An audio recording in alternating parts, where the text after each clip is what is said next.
know that the lions have been moving north and they've been roaring. So obviously messages were interchanged quite early. Abby is live currently. Go with your message. All right. James. Thanks, James. Thank you very much for handling that. It's so lovely to have James back on board. Righty. I'm going to try not be distracted and do my job properly. So we are on Twin Dams Road heading down towards Chitwa, hoping that the lions will cross our way, hopefully towards Juma side rather than Torchwood side. So we've got to go at a bit of a steady pace. Now, if you have any questions or any comments, remember you can send them through using the hashtag WildEarth on Twitter, or you can register on the website and send your questions through there. If you're under 18, please use the email kidsquestions@wildearth.tv, and we will try to answer as many as possible from there. Ooh. Let's hope that our Sunday becomes a very good thing, and then we're gonna maybe see some more cats. I mean, a girl can only dream, and today is my last day for this stint, so I'm really hoping that we'll be able to spend it with some Tony cats, because I really do like them when they're moving and when they're roaring and when they're, you know, not lying flat on the side, dreaming about their next meal. Alrighty, let's just go down this road. We're not far from Twin Dams, so I am kind of hoping we'll get there. But while I try to make my way there and get back on the radio, see what it is that was happening around there, because I'm sure it's the guys trying to update us about the lions, let's send you guys across to the very same James Henry and see how he's enjoying being out and about on this chilly morning.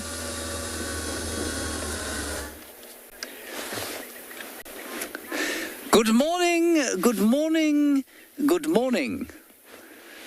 Hello. Welcome to the Sunrise Safari, or this end of it. My name is James Henry. On camera today we have got Genet, who is at least 3 times my size, so the car is listing heavily to port currently. We opened with a dead tree that has been here for some time. It is a knobthorn tree, which is a kind of Senegalia bush. And we're just having a bit of a listen to see what's going on, see if there are any lions calling, leopards calling, wild dogs whooping, or indeed any birds tweeting. Let us listen for 5 seconds.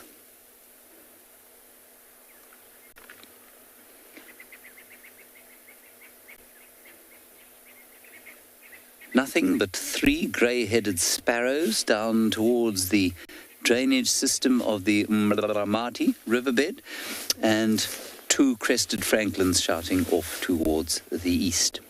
We are going to go towards the east this morning. Our plan is to see if we can find Tlalamba the leopardess and her 2 bebes. I have yet to meet the 2 cubs of Tlalamba, a male and a female, I'm told, so it would be very nice to meet them over the course of the next 4 days. It is a great joy and privilege to be back with you on Juma and broadcasting live. Please send any questions that you have through to the hashtag WildEarth on Twitter. If you are under the age of 18, you may not send questions that way, but you should send email questions to kidsquestions@wildearth.tv. Alternatively, you can go along to the website, wildearth.tv, and you can ask questions there and register and become an explorer, I think. I think that's how it works. That is how it works. Right, on we go. We're going to head off towards the east. We'll see if we can find any tracks of leopards coming across the boundary. It'd be better to find the leopards themselves coming across the boundary, I feel. Please do excuse the very large pillow-like hood at the end of my jacket. I didn't realize when I put it on that it would look like I was wearing a pillow. I won't get to sleep today, I promise. On we go.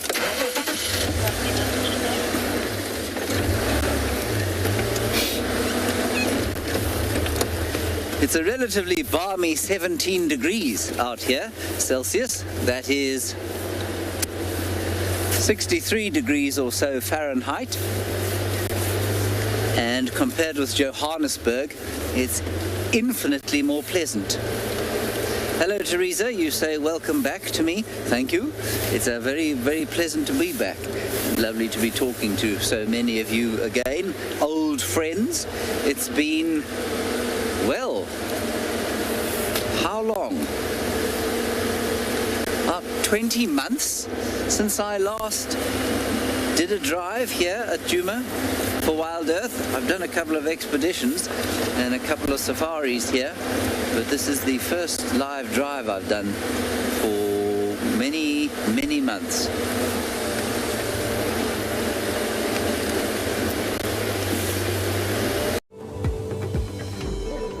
Hello everyone, my name is Ruan Grobler. I'm from Lion Sands Game Reserve, and being nominated for the Safari Guide of the Year came as somewhat of a surprise to me. I was very excited and quite nervous as well in the beginning to tackle this task, but it's quite a prestigious event, and it means that you are recognized, and I'm quite happy to be recognized. It means quite a lot to me.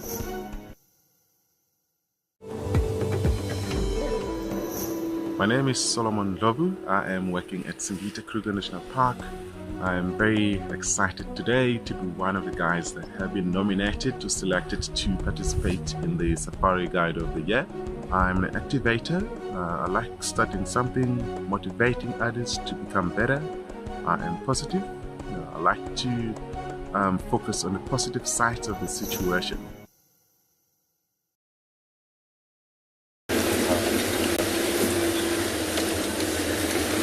There are lots and lots of tracks of hyenas, and I believe that there is a massive hyena den at the moment, full of tiny baby hyenas. We'll go and have a look at them at some stage during the course of my little sojourn here, but I really would like to see Columba the leopardess and her babies. It would be a sort of full circle story for me, because we've known Columba since she was very, very tiny. Just gone past, in fact, the den in which we first saw her. Some elephant tracks and lots of hyena tracks, and we will continue looking along towards the east while you go back across to Alexandra, who is close to the southern boundary.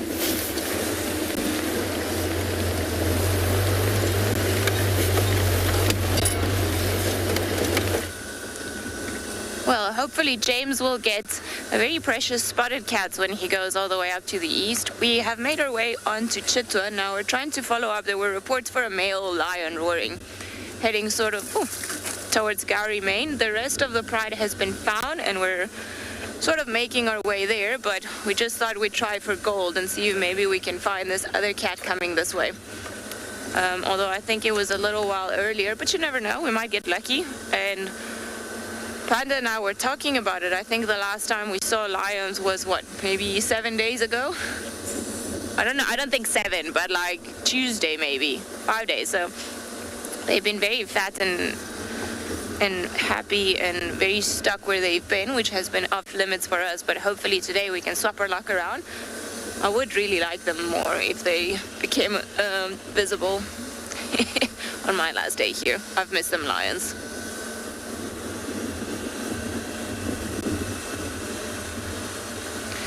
Oh, Marie, I agree. It would be great to start the morning with some lions, and we are heading that way. Hopefully they'll be there somewhere, because, you know, some of these cats, they tend to be quite sneaky. I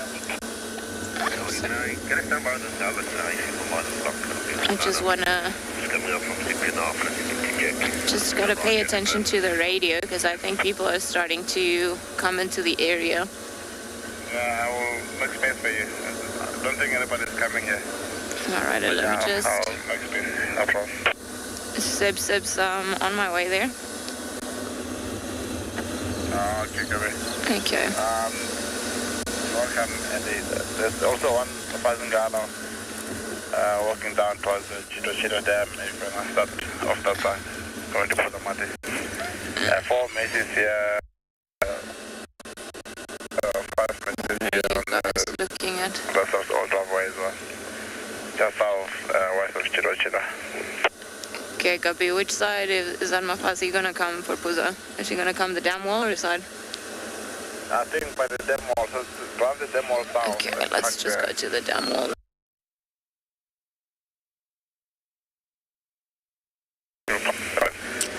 Okay, copy.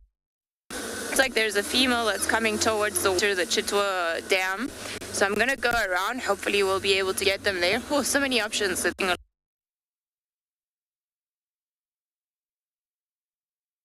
like twitching now. So let's send you guys to Chris.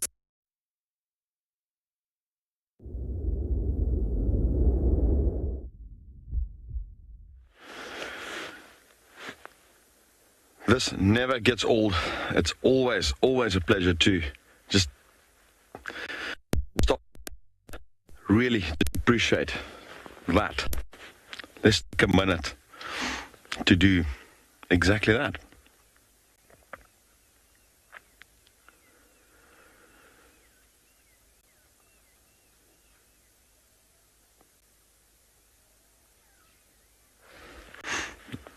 I can tell you one thing, I am absolutely freezing at the moment.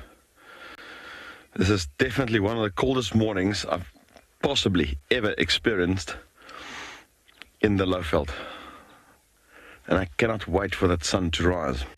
My name is Chris, and with me on Camops is Hippo again. And happy Father's Day to all the fathers out there. And I'm going to start off with a little tribute to my own son, whose stick I'm going to be walking with today. And like I mentioned, we are definitely going to do some track and sign ID today on this lovely Father's Day morning. And welcome back to James as well.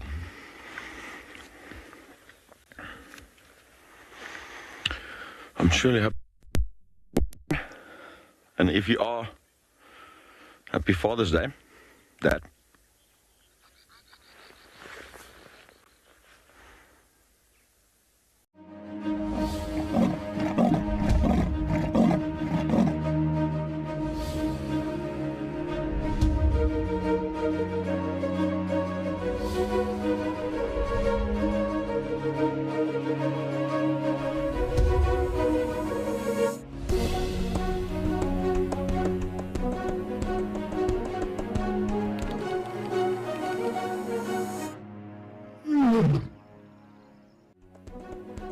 The Safari Guide of the Year 2022 is approaching us rapidly. This year, we'll be heading to Bushwise Field Guides at the Southern African Wildlife College from the 27th June till the 2nd of July. We will soon meet all our contestants who are vying for the prize of being the very best of the best, and the judges who will put them through their paces. Join me, Steve Falconbridge, as we dream it, guide it, win it.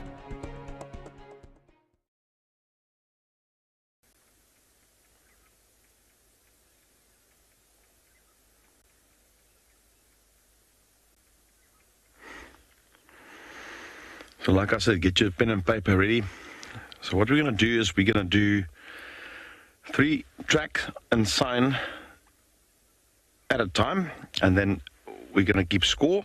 We're going to try and get to about 15 tracks and sign of creatures.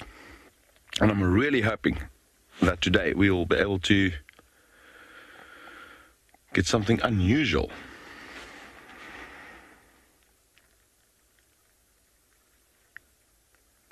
Also put in 1 or 2 easy ones. We'll start off easy today.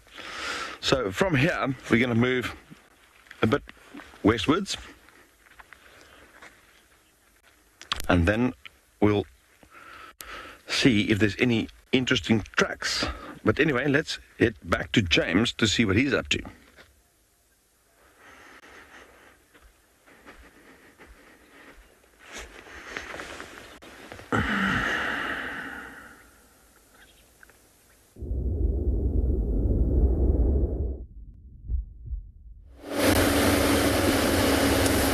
Hello, we're on the eastern boundary and there's a vehicle in front of us which I'm unable to hail on the radio, and it looks like they may have a sighting of some description. No, it is a human being on foot. 2 vehicles, lots of walking about, 3 vehicles. Gosh, something very exciting going on. A mechanical convention. Let's see. Now we're on the eastern boundary, so Torchwood is off towards the right-hand side. We cannot go there. Juma is off to the left-hand side. We can go there. And Kalamba can go anywhere. And I suspect what's going on here is that it is not in fact a mechanical convention, but somebody has found some tracks of a cat. Here's a person on foot. Good day. Hey. How are you? What are you? Good. What have you found? We've got Columbus tracks all over here. Columbus tracks. Where are they going? Oh, okay. Good news. Good morning, everyone. Maybe if you want to check hippo pools and that kind of area there. We'll do that. All right, we're going to go down here. Apparently, Ali has had some luck, and you'll go back to her with her luck. Enjoy.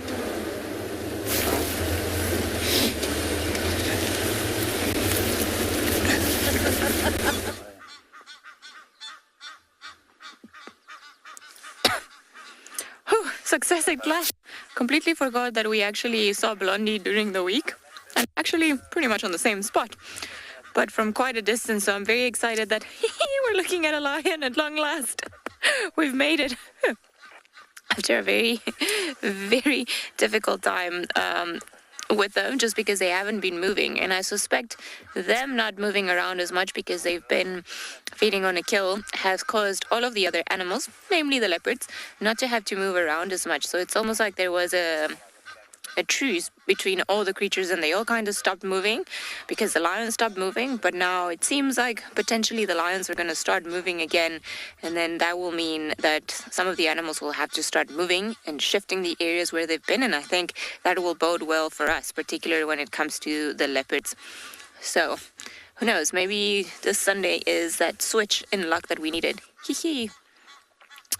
Can't tell who she is, but it's an Nkahuma lioness, because those are the ones that have been around here in the last couple of days.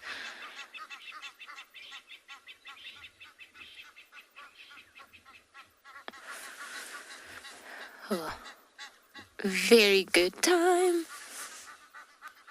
If you would like to be a part of the team that shares the wildebeest migration in Kenya live on WildEarth, then we have some great news for you.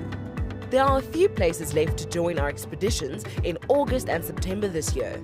You'll be staying in an exclusive tented camp with ensuite bedrooms nestled in the riverine woodlands of the Talek River. Head over to our website to book your bucket list experience today. WildEarth Expeditions. Travel with purpose. Does your dad watch WildEarth? Why not send him a special message on Father's Day? Possibly he's living elsewhere and you can connect through WildEarth. Or maybe he'll be sitting next to you on the sofa. Either way, show him you care by logging into our website and submitting your message, which we hope to relay on Safari Live. WildEarth, it's in your nature.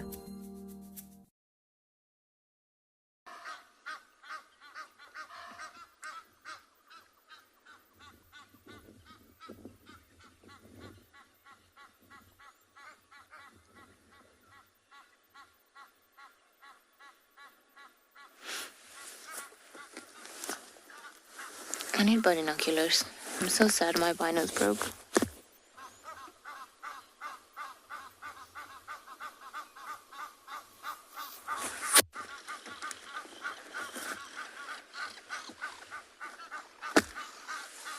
Oh, I forgot. It's true, Rosemary. You make a good point. Lions and Father's Day. So happy Father's Day to all the fathers out there. I hope you all have a wonderful day. And that for once you don't have to cook everything on the grill, but that somebody else buys for you. I'm sure a lot of fathers in South Africa are just going to be enjoying a fire-cooked meal today, which sounds like a pretty spectacular plan for a Sunday, if you ask me.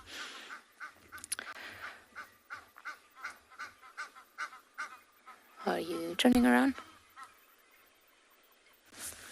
Turn this way.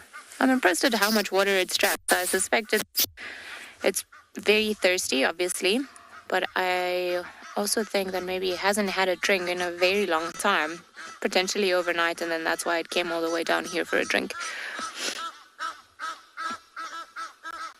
Egyptian geese are getting braver and louder.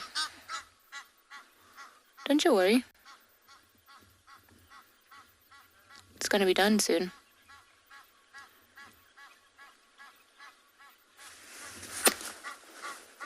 Oh, hi.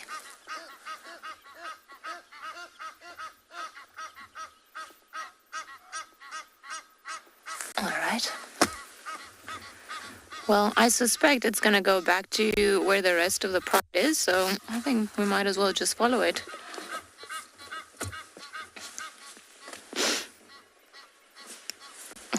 Kill for Ali. Standing by. Yeah, it's done now. It's started moving towards the rest of the Shlambi. That part of I got traffic that's coming down. It's towards the dam now.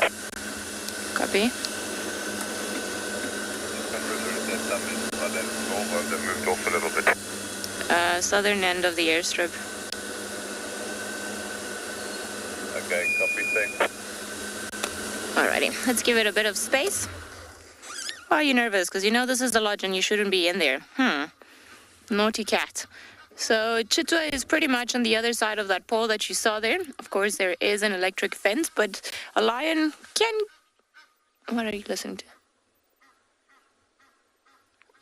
A lion can get underneath those wires, and the fence is just really to prevent bigger things like hippos, buffaloes, and elephants from coming into the camp. And I think Chitwa is one of the camps where I've worked where you have the most leopards walking in and out of camp. I was to Dion and Tristan yesterday, who are currently on Chitwa, and then they just Shasha come across the camp and then just go past the rooms, and then he went and hid behind the dam wall. So I think maybe a little bit later on we're actually gonna maybe follow up in that area, see if we can find one of our leopard friends. Heading for gold. Oh, your stomach looks quite full. Hello.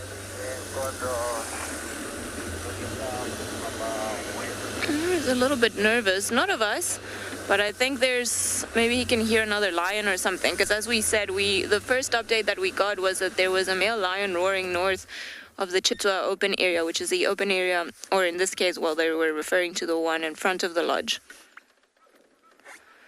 I kind of know in which direction this lion is going, so I'm just going to preempt it and go a little bit forward, because there's another road that comes there. And then hopefully we won't off-road as much, because we don't have a spare tire, because couldn't fix it yesterday because it was nighttime. So if we can minimize our off-roading, we will. But like I said, it's going in that general direction towards the southern end of the airstrip, which is where the rest of the pride is. So I think we're going to make our way that way. Right. We're going to try and head and find the rest of the pride, but while we do that, let's go and have a look at the sunrise.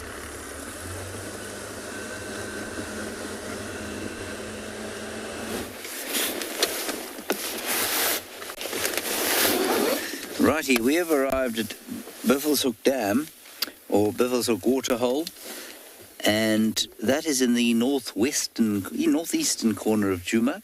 There were tracks of Tlalamba, or of a leopard, and they were heading out of the reserve into Torchwood, which is the reserve to the east of us. So we'll just keep checking around here. The guys from Chitwa, who were the other vehicles there, did say that there were tracks going in and out, up and down, east and west, north and south. So we'll just keep looking around here for a little while. There are some hippopotamuses. 1, 2, 3, 4 hippopotamuses. Thought you had daddy issues? Well, think again. Not all dads in the wild have the most commendable parenting skills. Here at WildEarth, we've seen many fathers who will go to the end of the earth for their young. And also, tragically, the ones who'd rather just eat them for breakfast. In honor of Father's Day on the 19th of June, we're excited to welcome James Henry back to WildEarth to host a special Explorers Fireside Chat in honor of all the wild dads at Djuma. Here at WildEarth, we promised great monthly prizes for our explorers, and this month is no exception. If you join our club before the 10th of July, then you stand a chance to win a fabulous Safari Guide online course brought to you by Bushwise Field Guides. They specialize in accredited safari guide training with courses tailored for the African safari lodge industry. Sign up to be a WildEarth explorer today and don't miss out on this life-changing opportunity.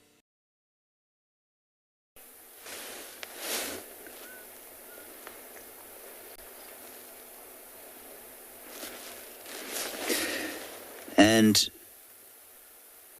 right now, I can really only hear one or two francolins.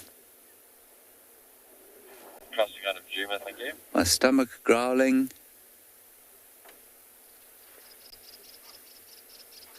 A couple of sparrows. A slightly irritated grey heron, which is sitting on the tree over there yonder to the left. You will see it's silhouette now. There it is.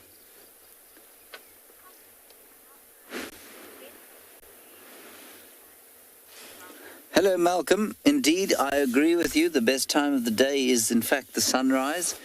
I find dawn most appealing. I find dusk very appealing too, but dawn is my most favourite time of the day. And in fact, even when I am not on safari, I make sure to try and see the dawn every day. A couple of doves, some laughing doves.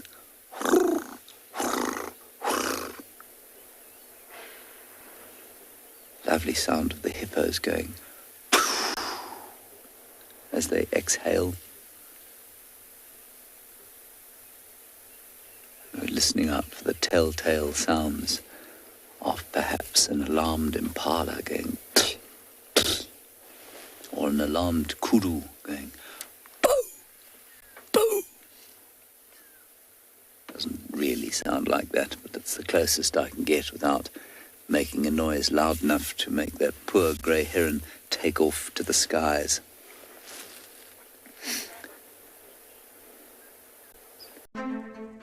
We protect and reconnect nature across southern Africa. We bring countries together to care for wild spaces that stretch beyond borders.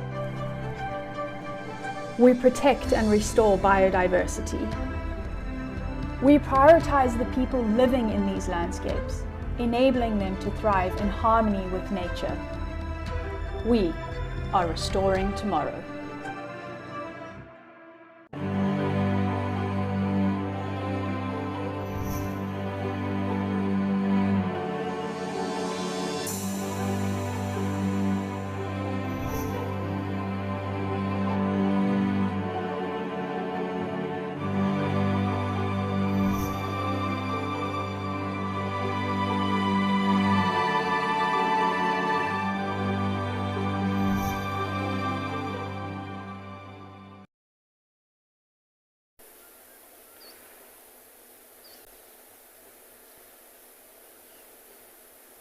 And so I think we shall press on from our hippopotami, which are not doing a great deal. Hippopotami seldom do a great deal, unless they happen to be chasing something or having something to eat. And so, with the golden light on my face, I've not changed my radio channel. There we go. Leopard lover, I'm afraid you're going to have to send that question again. I had to change the channel on my radio by mistake. If we could have that again. I'll wait here before I move off.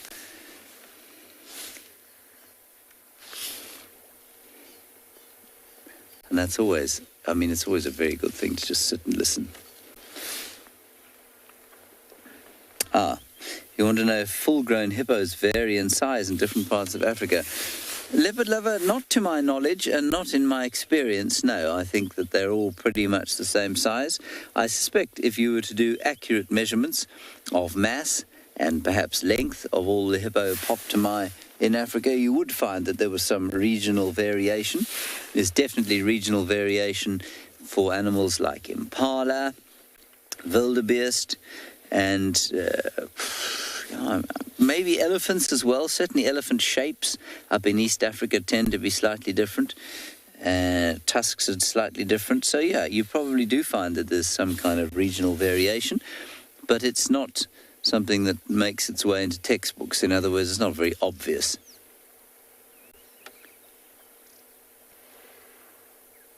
Alrighty, we're going to leave these hippopotami, head off onto the northern boundary and then off towards the east, which is where the sun comes up, of course. That's how I know it's the east. That never changes.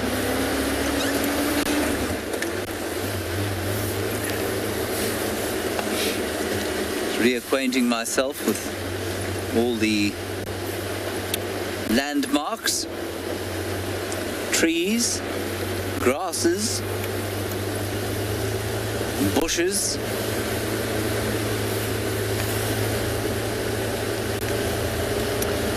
Now I believe off at Pridelands, which is about 70 kilometers towards the west, Chris is hot on the heels of something that has left marks in the dirt.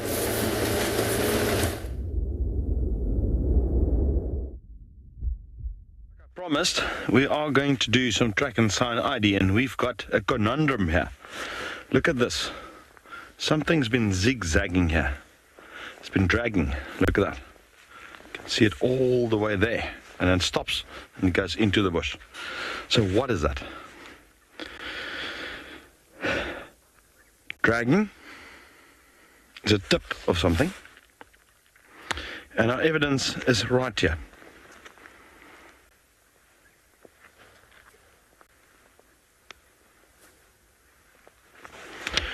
So this is one for the viewers, easy one to start off with. So we're not going to do a field ops, we're just going to do individual tracks, and you are going to tell me what it is. So while we wait for answers, what would have dragged?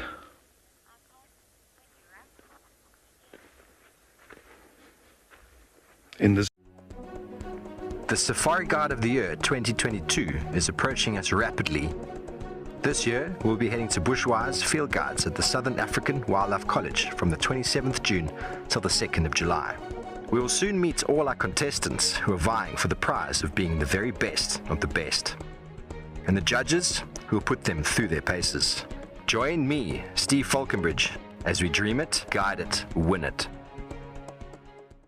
If you would like to be a part of the team that shares the wildebeest migration in Kenya live on WildEarth, then we have some great news for you. There are a few places left to join our expeditions in August and September this year. You'll be staying in an exclusive tented camp with ensuite bedrooms nestled in the riverine woodlands of the Talek River. Head over to our website to book your bucket list experience today. WildEarth Expeditions. Travel with purpose.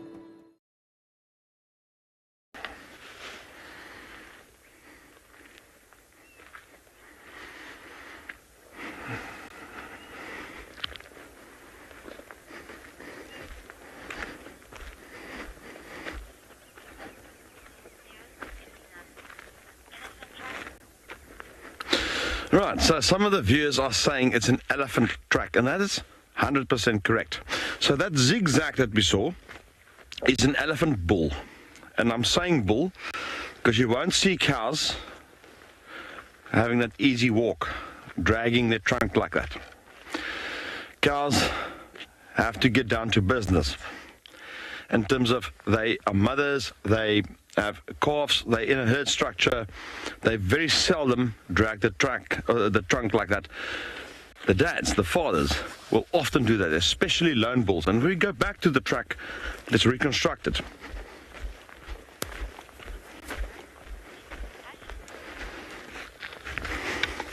And you can clearly see how this elephant was an easy pace. It was just walking, relaxing the trunk, and was dragging. I've got word that Ali might have something spotted to show you. Let's go over to Ali.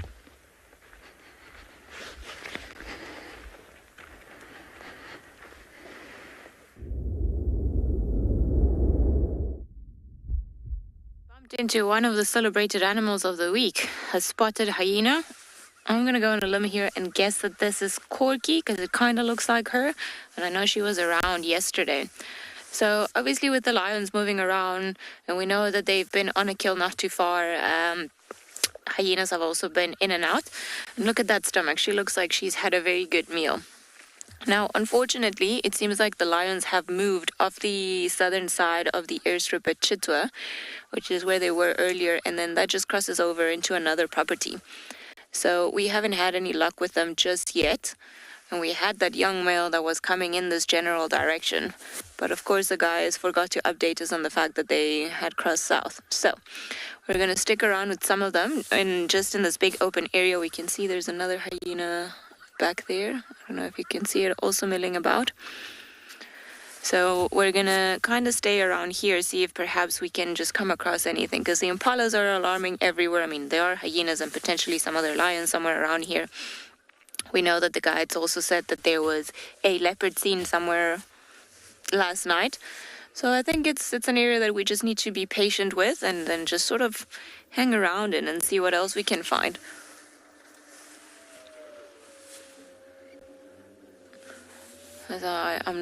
It's nice and cool. The sun is coming out. There's a beautiful golden light. So there's an upset elephant somewhere in the distance. So I think let's just stick around here for a while longer. Oh.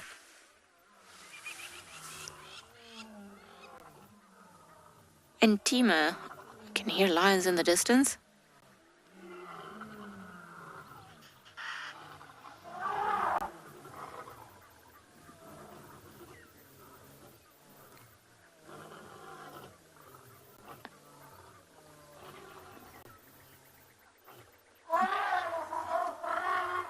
Pretty sure that elephant that we're hearing in the distance, just sort of south of us, is not too impressed with the lions. Probably bumped into them. Wouldn't blame an elephant for being upset if bumping into a pride of lions wouldn't be ideal. Right, let's see what is happening around here.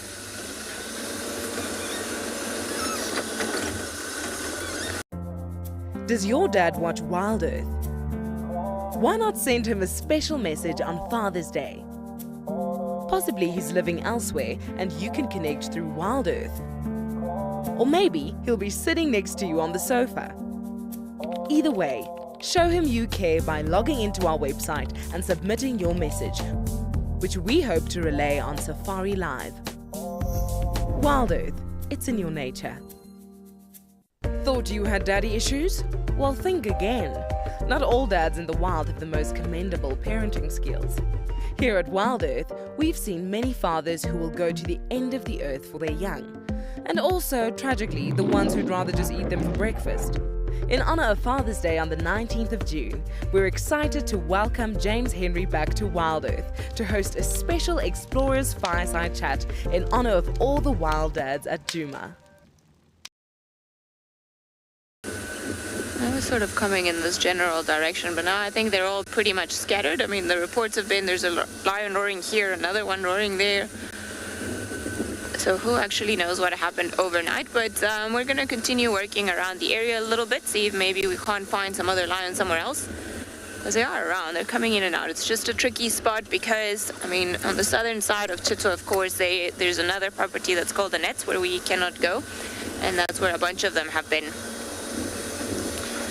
Alrighty, we're going to try and figure this out, but let's head over to James while we do so.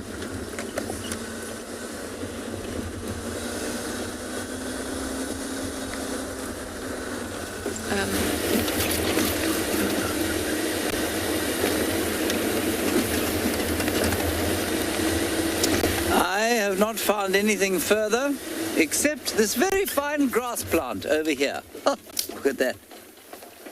It's been a while since I've engaged with this particular grass plant. Behold.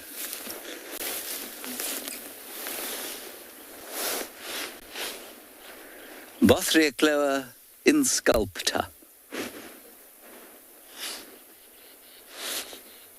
Its common name I have forgotten, I'm afraid. It'll come back to me. Probably not before one of you tell me, though. Good grazing grass. Normally grows on termite mounds. Its main, I suppose, value to us is that it looks very beautiful with the sun shining on it in the mornings. And it'll become more and more valuable as the land dries out. It's quite wet at the moment for this time of year, I must say. And that's odd. There's been late rain here, and in fact the weather patterns around the country have been a bit strange during the course of the year. Dry in areas where it shouldn't be dry and wet in areas where it should be dry. So that's Bothriocloa in sculptor.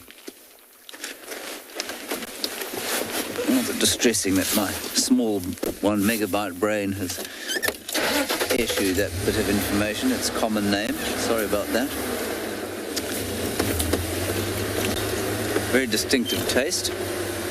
And we shall do one other grass species before moving on. And this, of course, is the most valuable grazing grass in Africa, Thermida triandra, or the red oat grass, as they call it in East Africa. This is the grass that covers the plains of the Mara Serengeti. James, Richard, you want to know what this grass smells like this morning? Good morning, James. Lovely to talk to you again. I must confess it smells like grass, really. It's not very... It is a little bit aromatic. Sort of a little bit in the inflorescence, a hint of turpentine. Nothing like a hint of turpentine in the morning. But it's not quite as powerful as the turpentine grass. I did see some earlier, but I don't see any here. But it is quite aromatic, and it's definitely quite oily. Bothriocloa. So there it is, the red oat grass and the Bothriocloa. The red oat grass, when it gets to this stage, or red grass they call it in South Africa, is not great for grazing because it's turned to straw. And for those of you who are interested in grasses, which is probably a very small proportion of you,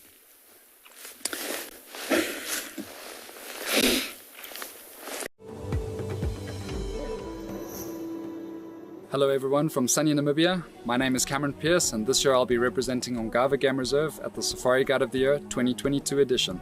You know, a lot of people have asked me what it would be like to win the competition, and it would obviously be an incredible privilege, but even just to be selected as one of the 5 finalists is an honor that I never expected, and special to be a part of it for this year.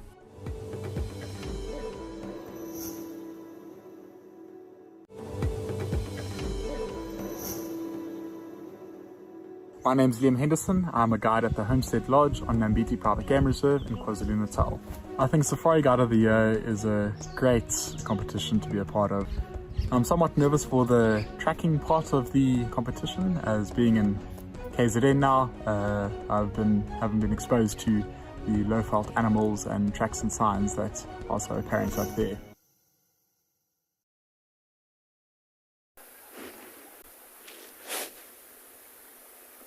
It's a vehicle. I must just say, before I climb back into the car, that I have yet to go on safari with anybody in the last 2 decades who has said to me, you know what I'd really like to see on safari? Grass. Had one person say trees once. No one's ever asked to see grass. Greatly undervalued. Without the grass, we'd have nothing else, you know? I think we're about to be attacked from behind. Yes, we are. We'd better start driving quickly to get out of the way. Oh! Come on, Wendy. On we go. All right, we made it. Before we were rear-ended in a bush traffic jam. It's always nice to get a good grass segment in, I feel. Underappreciated plants. Oh, it's a log. Nearly jumped through the floor of the car. Right, so what we've done is we've done a loop around the northeastern corner of Djuma. I have found nothing other than Bothriocloa in sculpture and Thermida triandra. And we will head back to where we had the original tracks and just see if they are not lurking around there. It's quite a nice big block, so they could still be in here. Thank you. Thank you, Billy. You say Bothriocloa in sculpture is known as fingergrass. So it is. I had forgotten that. And now it is back in my 1 megabyte brain. No doubt I've lost some other piece of information because that piece of information is now in. Thank you very much for that, Billy. Fingergrass, Bothriocloa in sculpture.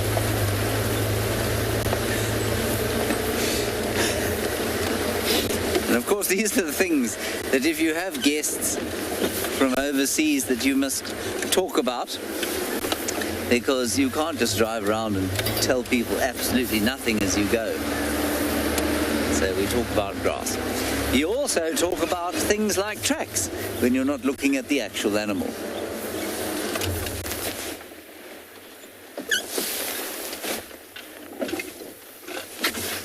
That was my link to Chris, in case you're wondering.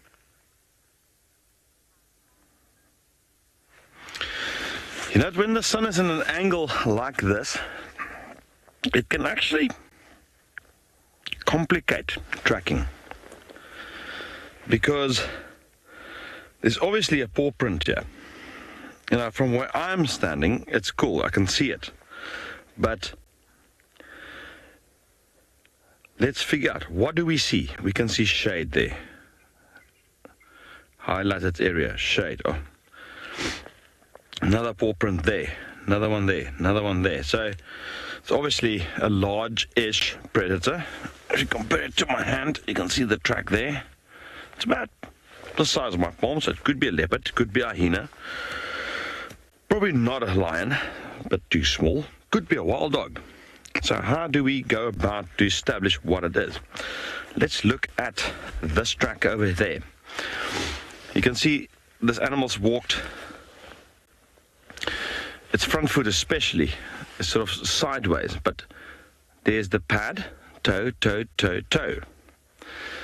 That kidney-shaped, almost bean-shaped side toes, and very clumped together. And then the pad itself, no distinct lobes, which you'll find with cats.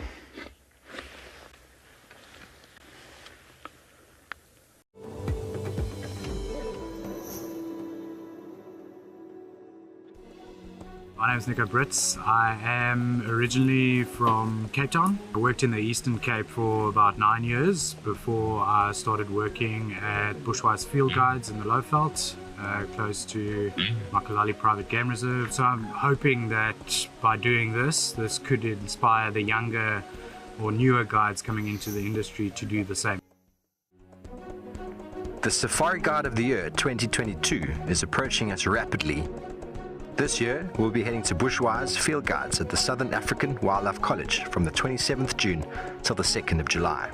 We will soon meet all our contestants who are vying for the prize of being the very best of the best, and the judges who will put them through their paces. Join me, Steve Falconbridge, as we dream it, guide it, win it.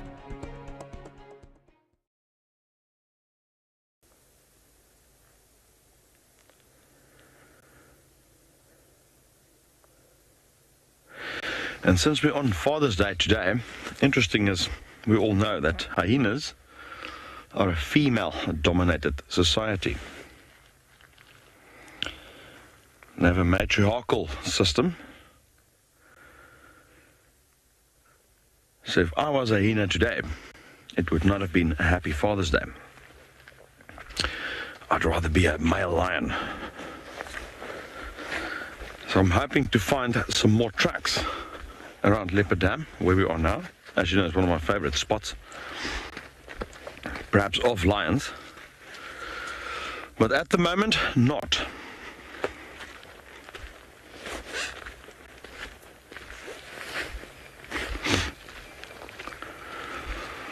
The reason I'm interested in this hyena tracks is because often we find that hyenas can lead us to other predators like leopard or lion and so forth. There's more tracks of this hyena right there. Right there. So looking at the pace, it's been walking quite fast. Another track over there.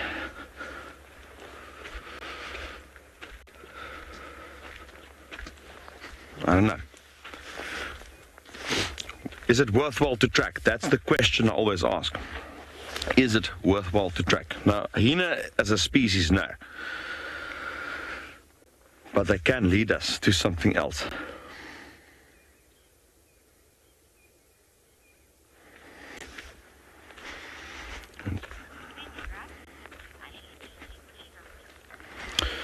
Right, I'm going to do a little bit of a further investigation here. In the meantime, let's go back to Ali to see what she's up to.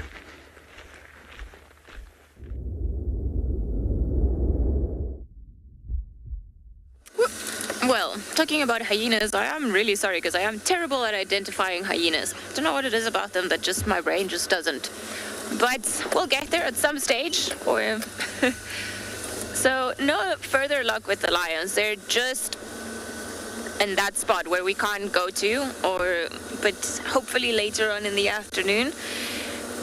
Seems like there was some commotion involved with an elephant as you heard them all roaring, but doesn't seem like anything too serious. It's just a bit of a standoff. And then, as we know, elephants don't particularly like having lions around them, so the lions don't generally try to go for the elephant, so the elephants go and chase them and trumpet and make a lot of noise and scare them off, and then the lions start roaring to just try and also scare the elephant off.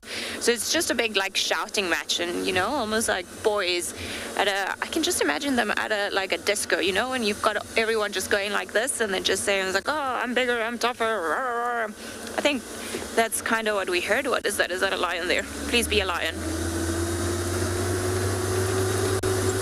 So I've just been driving the back roads of Chitwa, or a hyena. I think it's a hyena. Okay, it's a spotted cat. I'll take it.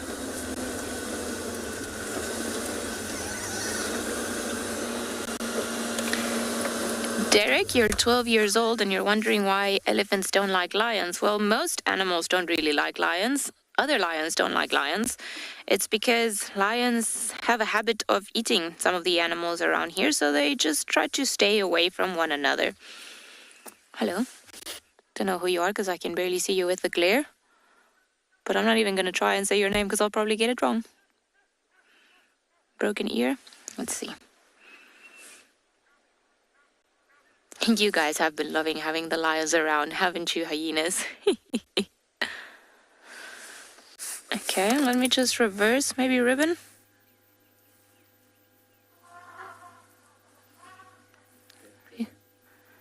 Oh, no, Tail. Hi, Ribbon! Oh, hello. I haven't seen you in ages.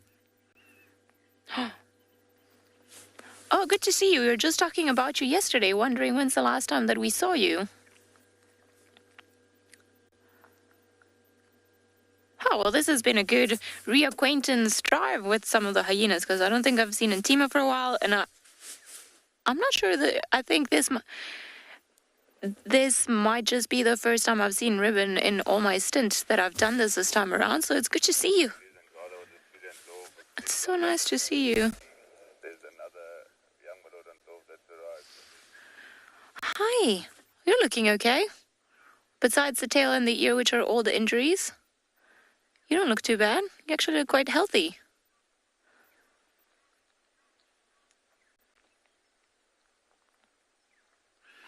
I'm sure she can also hear all the commotion and everything else that's happening. So, as all hyenas coming to investigate, see if maybe she can gain a free meal. If you would like to be a part of the team that shares the wildebeest migration in Kenya live on WildEarth, then we have some great news for you. There are a few places left to join our expeditions in August and September this year. You'll be staying in an exclusive tented camp with ensuite bedrooms nestled in the riverine woodlands of the Telepathic River. Head over to our website to book your bucket list experience today. WildEarth Expeditions. Travel with purpose. Does your dad watch WildEarth? Why not send him a special message on Father's Day? Possibly he's living elsewhere and you can connect through WildEarth. Or maybe he'll be sitting next to you on the sofa. Either way, show him you care by logging into our website and submitting your message, which we hope to relay on Safari Live. WildEarth, it's in your nature.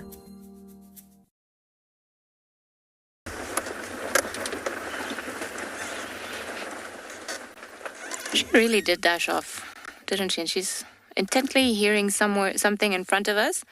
So I just want to give her some space just to see where she goes, because like I said, there is a possibility of a leopard being around the area.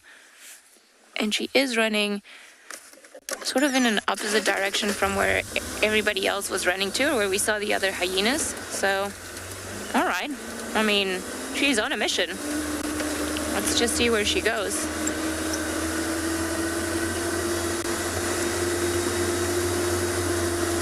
African samurai, she got into a fight with, or a clan takeover, and then she damaged her ear and lost part of her tail in the process. Yeah, hyenas have very good hearing, and she's going really fast. So it could be that she's heard something else. I don't know. Let's just follow her for a bit. Hopefully I won't cross into another property, because that wouldn't be great. I think there's a boundary somewhere around here, actually.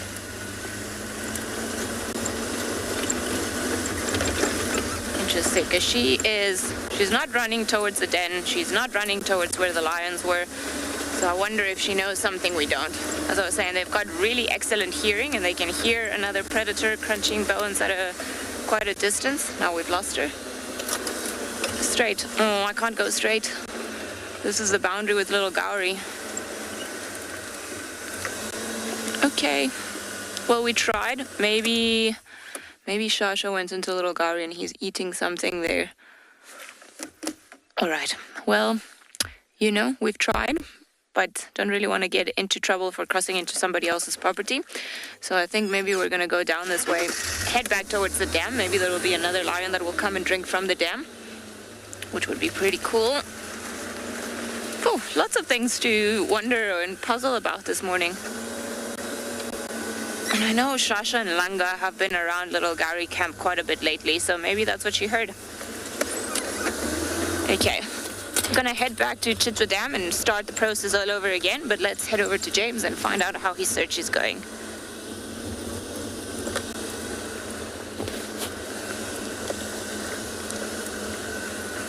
Shush.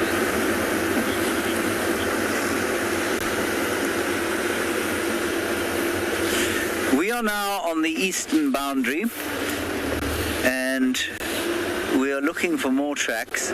The story, having met an old friend in the bush, the person who nearly rear-ended us was in fact Tristan. So it was very nice to see him again. And he said that his luck this morning has extended to finding an enormous pile of leopard scat on the ground, and in that scat was quite a lot of fur and a hoof. And so Claramba has probably been on a kill, and her tracks come out of here, head back into Torchwood, which is off towards the left-hand side here, or the east, and maybe, just maybe, she's gone off to fetch the cubs as opposed to just feed them. So we're just going to trawl up and down here for a little while. There are a lot of people with the same idea, and so if we have some luck, or somebody else might have some luck, then we'll be sure to aim the camera at the leopard. Good. Until then, of course, there are lots of grasses we can do, lots of trees, and I mean, who would not be entertained by looking at trees and grasses for an extended period? Good. I'm glad all of you agree that that would be the most entertaining thing to do. Now, I suppose it is beholden on me to mention that I have just been in Kenya, in a place called Laikipia, and, well, this dovetails very nicely with your question. The most exciting thing that I've seen since I've been away from here has been the black leopard of Laikipia. There are 8 or 9 black leopards in the valley of Laikipia, which is in sort of central Kenya, and we managed to spend 3 nights with a young leopardess and her mother, mainly with the young leopardess. Just the daughter is black, and it means that father and mother is probably black as well, but father and mother both carry the recessive gene that results in the melanistic or melanism in the leopard, and that was the most exciting thing that I've seen in the last little while. Exceptional time we had up there at Laikipia Wilderness Camp. You should definitely, if you have the means, make a plan to get there, because it is quite something to see. Take take me with you. I'd like to come back. So that was really exciting. It's very unusual. I think 1 or 2 black leopards have been seen in South Africa, but not for some time. You do get them in India, not very frequently either. And that particular area of Laikipia is known for them because that's where the genes are. Thought you had daddy issues? Well, think again. Not all dads in the wild have the most commendable parenting skills. Here at WildEarth, we've seen many fathers who will go to the end of the earth for their young. And also, tragically, the ones who'd rather just eat them for breakfast. In honor of Father's Day on the 19th of June, we're excited to welcome James Henry back to WildEarth to host a special Explorers Fireside Chat in honor of all the wild dads at Djuma. Hello everyone, my name is Ruan Grobler. I'm from Lion Sands Game Reserve, and being nominated for the Safari Guide of the Year came as somewhat of a surprise to me. I was very excited and quite nervous as well in the beginning to tackle this task, but it's quite a prestigious event, and it means that you are recognized, and I'm quite happy to be recognized. It means quite a lot to me.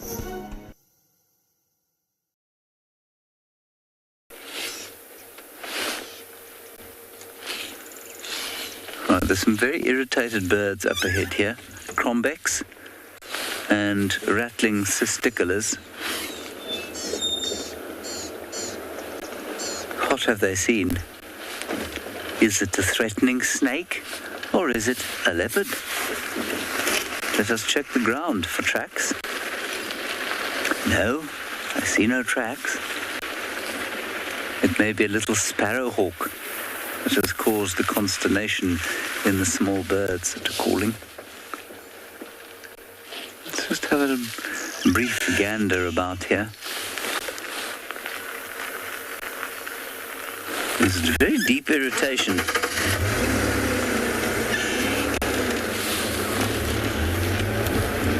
Let's just go back a little bit here.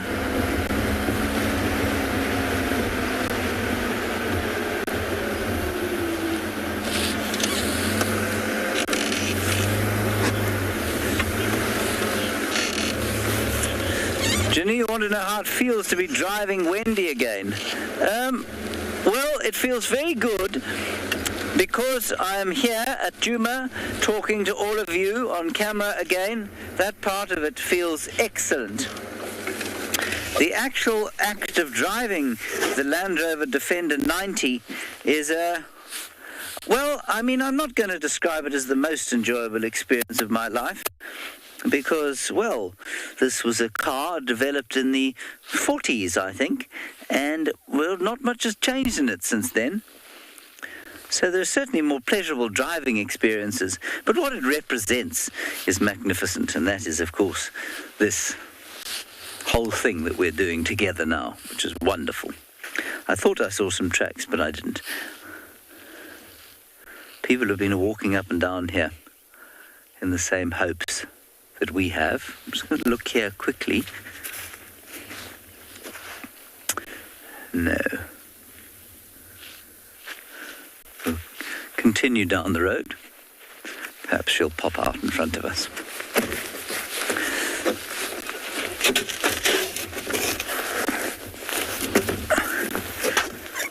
I've got old since we last met.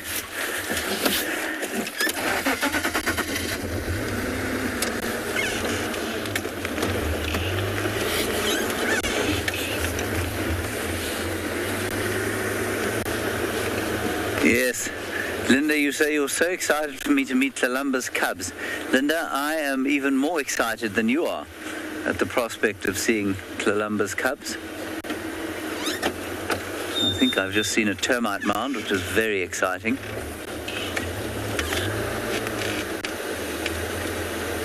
As opposed to a leopard sitting on a termite mound. Yeah, indeed, it is a termite mound. Fantastic. It's nice to see the home of a termite, or 7 million termites. Now we're going to play a game of chicken. and get out of the way for this person. I shall greet them fondly. Good morning. How are you?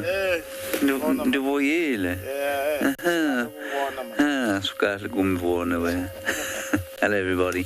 The track's going in and out, but so far no luck of Tlalamba.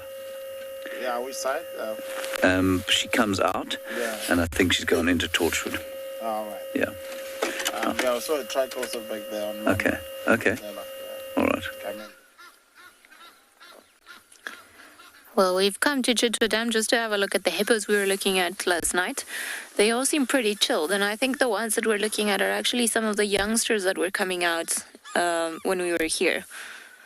They're all now tucked in the water. I'm sure they can definitely hear the lions that have been roaring. I don't think the lions have been drinking here, but maybe for the hippos it's also more of a safe day if they just stay in water. And then, of course, that is home. That is their safety. That is where generally nothing gets them. So even if they were to come across lions, I'm pretty sure they would just run into the water. Because it's their safe place, or no, who knows? Maybe a big male hippo might try his luck. I have never seen a confrontation between hippos and lions, now that I think about it. Our good old friend Ribbon carried on running, and when we saw earlier, and there's a male leopard that is potentially Shasha that was identified not incredibly far from sort of in the direction where she was going. I know that sounds very vague, but I think maybe she knew something already that we didn't. It could be that why she started running and making her way, picked up the pace quickly and then just went in a completely different direction from the rest of the hyenas. Clever. I think Ribbon's got a few tricks up her sleeve still. Hi guys. You're all looking very peaceful this morning after all that show that you were putting up last night. See, all laying on top of one another or just leaning on each other. And when they're tiny, when the hippo or when the babies are really, really small and they can't reach the bottom of the dam, then you'll see them laying on top of their mothers. It's very cute.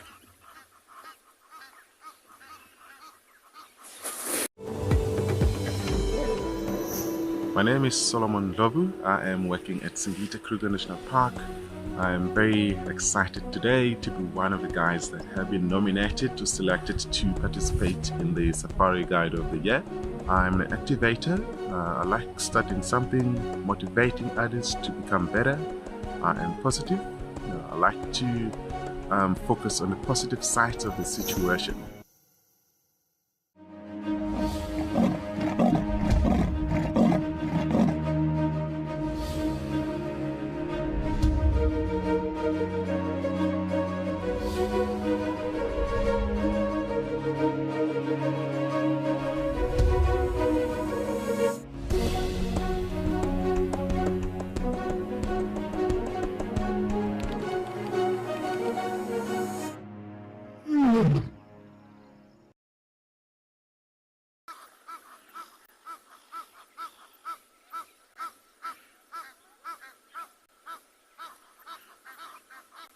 These Egyptian geese are very noisy this morning.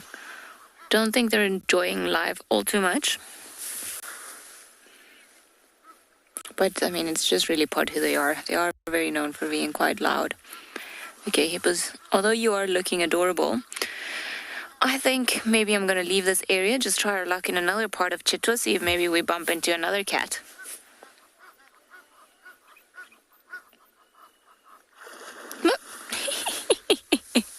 A little mermaid, we're going to call this hippo. Sorry, I didn't catch the name, but yes, their front tracks and their back tracks, when you see them in the sand, look the same. They've got 4 toes, just generally the front track is a little bit rounder and larger to accommodate having to carry the weight of the head and the tusks. Sorry, Oscar is your name, and you were wondering about the tracks. And then it's very cute when you see tiny little hippo tracks behind the mother's tracks. It's actually quite endearing. And they're very large tracks. I mean, some of them maybe lengthwise about 30 centimeters, maybe a little bit more depending on the size. On the size of the individual, of course. That's what I meant. I really do love hippos. I think they're in the top 5. I could spend ages just looking at them. Okay, but I did say that I was going to leave, so I'm just going to continue, make our way towards some of the obscure parts of Chitwa, see if perhaps there's anything in there, because I find that in times of chaos, when there have been things running around and things chasing one another, then a lot of the animals start sort of moving, just in case. So who knows, maybe Langa will be somewhere around here. Good old friend Marib's, maybe Kuchava has turned back. Who knows, at this stage it could be anyone. Bye, hippos. Won't be Shasha, because we know he's gone west. But there's still hope. There is still hope.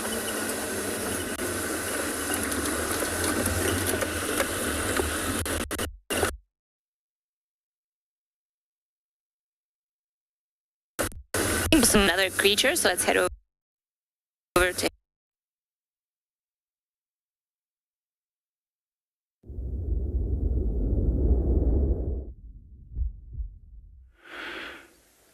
track and sign ID waterholes are often a good place to start looking for anything to interpret. When we do assessments with candidates, students, and so forth, you want to incorporate a whole variety of different waterholes. Often we find interesting birds, animals coming to drink. This is the epicenter, especially now. We're heading into the dry season, so let's start looking what we can see here. All right, remember a couple of days ago I said there's a whole lot of buffalo that obliterated the tracks, but since then there's been a lot of things came to visit us at the Waterhole. And one thing in particular I'm looking for is a Jacana track, and I can't find one. It's such a cool track. But what we do have here is warthogs. They come and roll in the mud.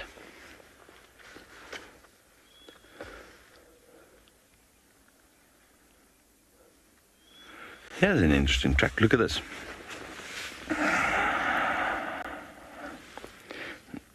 A bird. Get a distinct ball.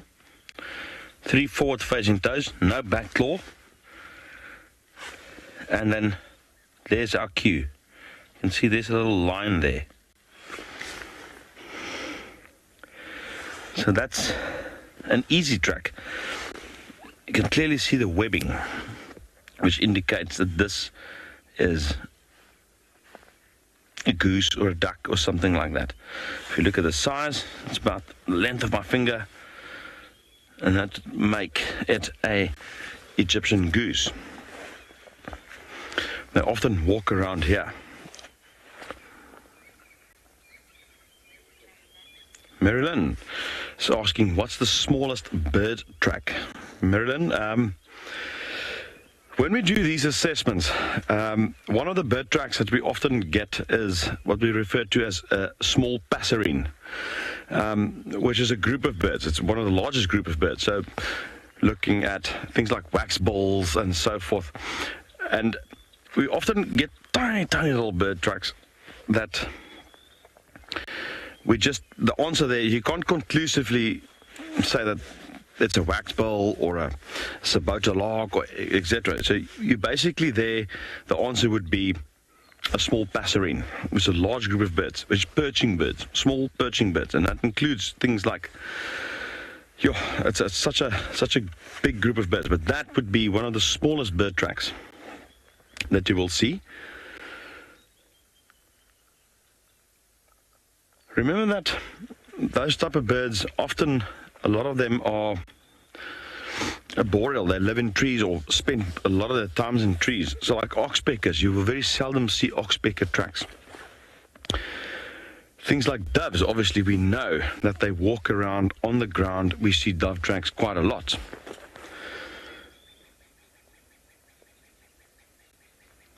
Talking about a bird track, here's something here. Here we go. Here we go. Here we go. I'm gonna just... The Safari Guide of the Year 2022 is approaching us rapidly. This year, we'll be heading to bushwise field guides at the Southern African Wildlife College from the 27th June till the 2nd of July. We will soon meet all our contestants who are vying for the prize of being the very best of the best. And the judges who will put them through their paces. Join me, Steve Falconbridge, as we dream it, guide it, win it. If you would like to be a part of the team that shares the wildebeest migration in Kenya live on WildEarth, then we have some great news for you. There are a few places left to join our expeditions in August and September this year. You'll be staying in an exclusive tented camp with ensuite bedrooms nestled in the riverine woodlands of the Talek River. Head over to our website to book your bucket list experience today. WildEarth Expeditions. Travel with purpose. I just said, this is the track I've been looking for quite some time now. Remember, they're very, very light birds. Firstly, they're big, but they're light. And they've got such long toes that often you'll find that they don't imprint unless you get mud like this. Now, just look at this. So you got the side toe. Just look at the thin, long toes. And even there, you can see the claw imprint there. Side toes. And unfortunately here you won't see the very long back toe. So it's not a bird track that you'll often see. It's not the greatest example of a Jacana track, but this would be a gold winner if it was a tracking assessment.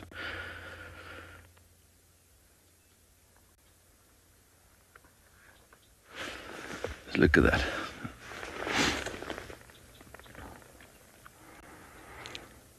They don't spend a lot of time, along the shore of the Waterhole. Most of the time they're out walking on this floating vegetation.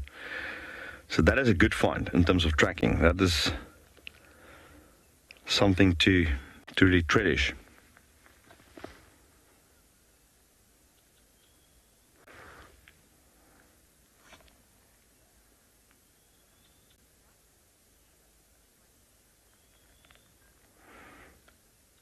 So I found my Jacana track, finally.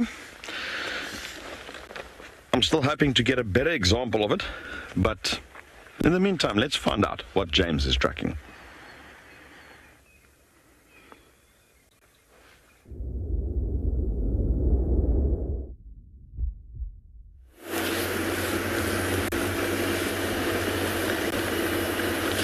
Not much further action was happening in the Far East. So I've come across towards the less far east, I suppose you call it, and we're seeing what we can find here. Of hyena tracks, no leopard tracks, very pleasant morning. I saw one tawny eagle enjoying the winter sun. We made it up there. And we're now getting to the stage that we're going to have to do another plant segment. Before I do that, I've just received a question telepathically from a telepathic viewer called Puma. Thank you, Puma. It's been a while since you spoke to me telepathically. I thank you for your question. Puma's question to me today, hang on, let me just see if I can pick it up in the ether again. Ah, yes. Puma wants to know if I am the only person in the world who has seen a white lion and a black leopard. Puma, possibly I'm one of two or three. Possibly one of at least two. But there are not many of us who've seen both. Thank you, Puma, for your telepathic question. Excellent question it was. Right. Good. Nice to hear telepathic questions. Also a nice comment from Bill. Hello, Bill. You say on citing me that it's always nice to meet new guides trying out for the show. Yes, indeed, Bill. It is. It's nice to try out for the show.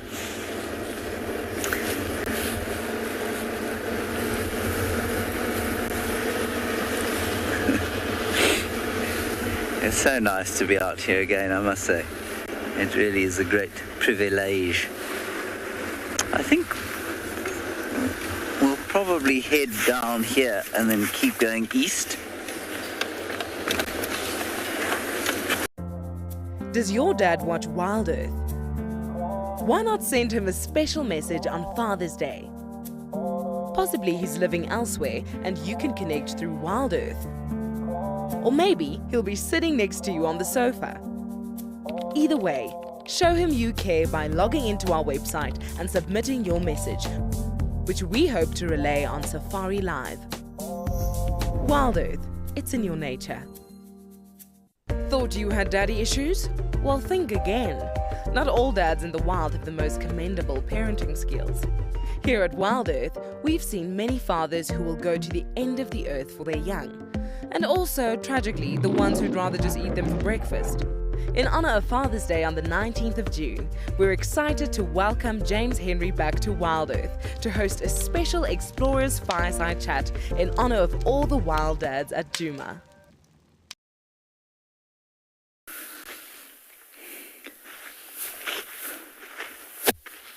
A couple of hyena tracks, but there's definitely a male leopard going that way. I'm not sure these days if Mulwati is any more prepared to see us during the day. He seemed to be okay at night when I was last here, and still hopeless during the day. Still hopeless? Yeah, it says he's still hopeless during the day. Anyway, maybe we'll get a shot of him. Interestingly, and I remember Tristan pointing this out a while back, years ago actually, that Mulwati doesn't hoist his kills. He is so secretive that he won't even pull his kills up trees, which in an area so thick with hyenas is very unusual. Sharon, you say sticks, lots of sticks. I shouldn't forget the sticks. Sharon, I'm not a fan of the sticks. The sticks are an irritation to my life. So I don't forget them because they are everywhere. And almost always when you're trying to take a picture, there is a stick in the way. Let's check this little junction and see if the male leopard tracks are going there. They are not. They are going along here, I think, still. In amongst a great profusion of hyena activity. I say they are. I mean, there are hyenas for days all over this reserve. I will go and visit that den at some stage. I don't think it's going anywhere anytime soon, given how many hyena cubs I heard named yesterday evening. Yeah, he's still on the side. Gerrit can still see him, which is great. And they tend to cut the corners, so he's probably moved across, yep. And now he'll go back there. Just trying to think if I'll remember all those hyena names. I remember there was Koa, Spirit and Matimba.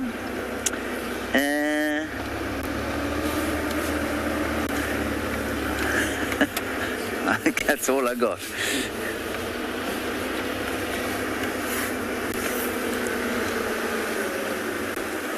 I'm sure I'll figure it out. I don't see the leopard again here. Anything your side, Gerrit? Masingita, there's another one. Loki. Not. Still there? No, not still here. Kira.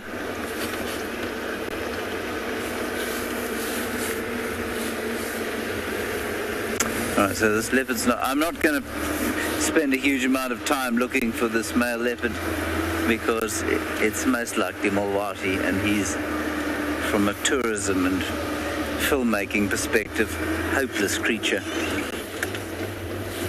He's a Darwinian success, make no mistake. He's made many babies, but for our purposes, he's hopeless.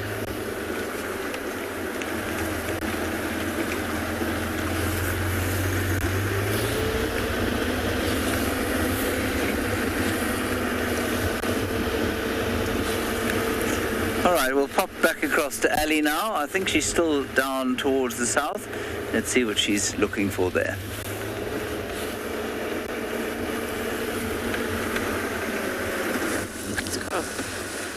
I think James has probably made a good decision. Mulwati is quite difficult to find, and if he doesn't want to be found, then he won't be found. It's just one of those that you kind of bump into him because he's unaware of something, and that's about it. So I don't really blame him. Not much luck on our side either with any of the additional spotted cats. Just as I mentioned earlier, Shasha was seen, so it's nice to know that he's still around. And I wonder where Mareebs has been hanging out in, because the last person that saw him, or for us, it was Trish when she broke down on Wendy, and that was also Wednesday. Actually, I lie. I did hear something about him being behind the Chitta dam wall a couple of days ago. So he's been around, just maybe not too forthcoming to us. Here at WildEarth, we promised great monthly prizes for our explorers, and this month is no exception. If you join our club before the 10th of July, then you stand a chance to win a fabulous Safari Guide online course brought to you by Bushwise Field Guides. They specialize in accredited Safari Guide training with courses tailored for the African safari lodge industry. Sign up to be a WildEarth explorer today and don't miss out on this life-changing opportunity. We protect and reconnect nature across southern Africa. We bring countries together to care for wild spaces that stretch beyond borders. We protect and restore biodiversity. We prioritize the people living in these landscapes, enabling them to thrive in harmony with nature. We are restoring tomorrow.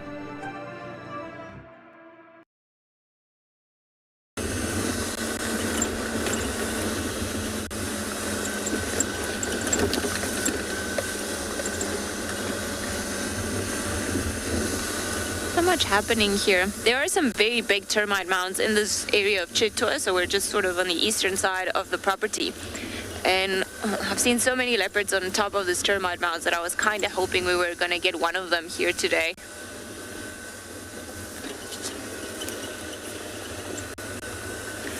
But yeah, there are a few animals that have matriarchal societies where the females are leaders. Hyenas is a very well-known one of them, where actually all the female hyenas are higher ranking than the males, which is one of my favorite parts.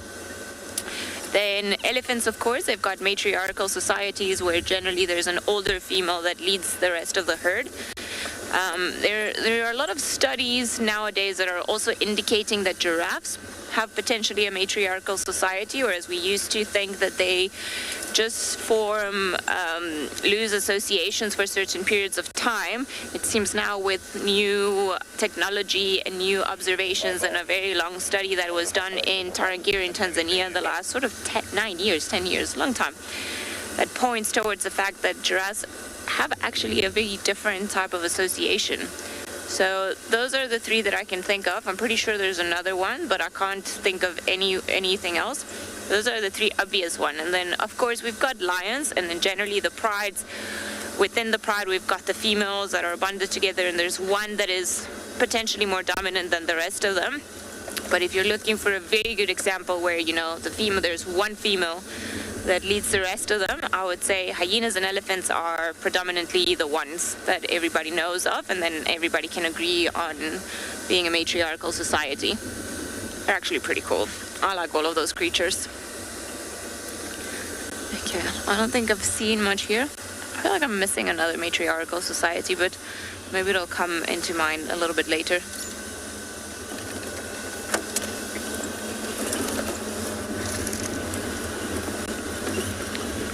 Ella, you're 10 years old and you're wondering how long can a lion go without water? Well, generally they'll need to drink once a day. So they'll walk great distances, and they can, and I don't know if you were watching earlier, but we saw the one lion that drank for a very long time. So a lot of the times they drink the blood of what they're eating, so that helps them.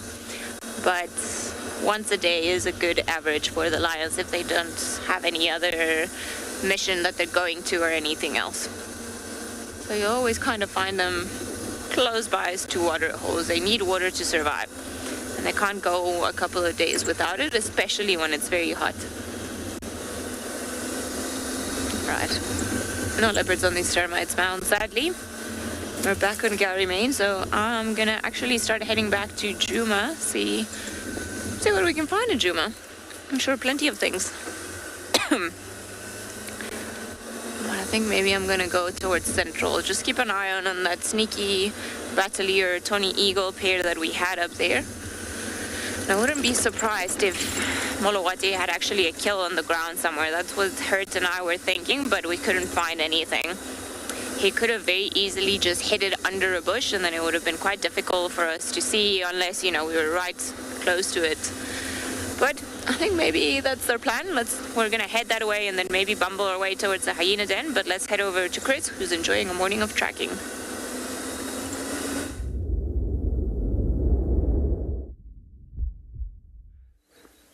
This is a very interesting track. All right. In fact, Yula, our backup, and I were just chatting about it, and initially we were not certain what this would be. So let's strip it down and see what we got. We've got 1, 2, 3, 4 toes. Pad. It's obviously padded in. Very distinct, long claws there. All right. But size-wise, this is about the size of just larger than a genet. The structure of the foot tells me it's something in the mongoose family. But the size does not add up. So initially I thought, okay, right, maybe a slender mongoose, but the slender mongoose will have very sharp claws, and those are very blunt. Slender mongoose are hunters. They often in little trees hunting birds and so forth. Some of the other mongoose, like the whitetails and those, are digging mongooses, and therefore the blunt claws. One clue there is this very square pad, and that suggests that it might be a white-tailed mongoose. Size-wise, something doesn't add up. So my conclusion here, or my theory here, is that this is a young white-tailed mongoose.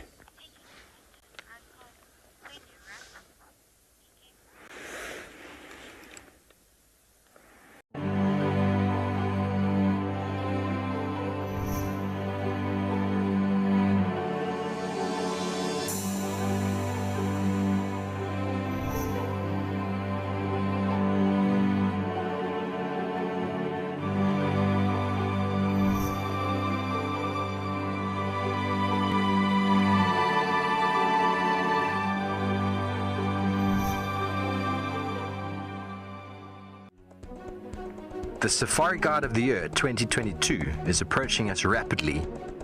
This year, we'll be heading to Bushwise Field Guides at the Southern African Wildlife College from the 27th June till the 2nd of July.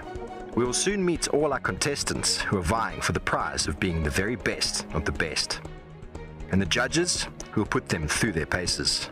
Join me, Steve Falconbridge, as we dream it, guide it, win it.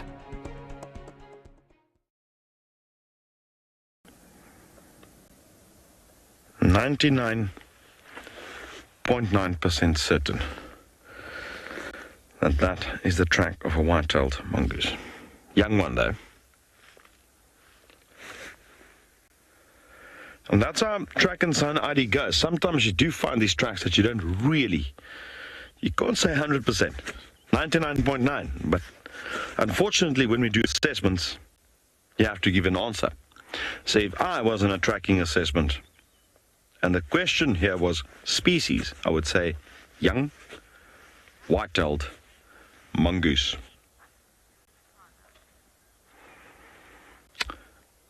Does make you nervous somehow, these assessments. Talking about nervous, why don't we go over to James, who's with a nervous Impala.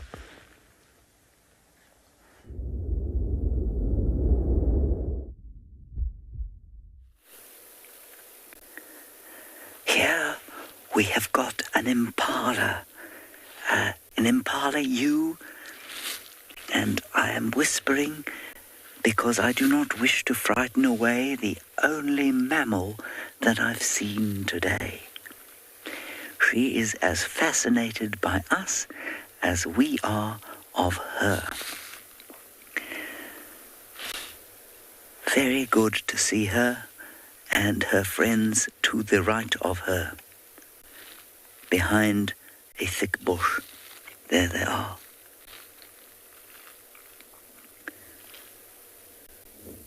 Now, I have just received a message from an old friend of mine, and his name is Tony Two Toes. Tony, it's great to have you back. You say it's a great privilege to be back on drive with me. Well, Tony, it's great to be talking to you again, and you say the family is happy to be back with us, and I'm very pleased that the family is happy. I am extremely pleased to be back with you, Tony. For those of you who don't know, Tony is a mafia don who lives in the United States, and he's on drive with us today. Tony, good day to you. Respect to you and the family. Back to the Impalas. They are, of course, most likely pregnant now, and the rut ended during the dark phase of the moon last month. That's normally when it happens in the Kruger National Park region, which is where we are now. And so they will be they will be mothers in December, with any luck. And it is, of course, Father's Day, let us not forget. And, well, the less said about the ability of an Impala ram to raise his children helpfully, the better. They don't do a great deal in the great push to raise their genetic offspring. Their role basically is finished as far as parenting goes. You can hear some oxpeckers in the background there. If you would like to be a part of the team that shares the wildebeest migration in Kenya live on WildEarth, then we have some great news for you. There are a few places left to join our expeditions in August and September this year. You'll be staying in an exclusive tented camp with ensuite bedrooms nestled in the riverine woodlands of the Talek River. Head over to our website to book your bucket list experience today. WildEarth Expeditions. Travel with purpose. Does your dad watch WildEarth? Why not send him a special message on Father's Day? Possibly he's living elsewhere and you can connect through WildEarth. Or maybe he'll be sitting next to you on the sofa. Either way, show him you care by logging into our website and submitting your message, which we hope to relay on Safari Live. WildEarth, it's in your nature.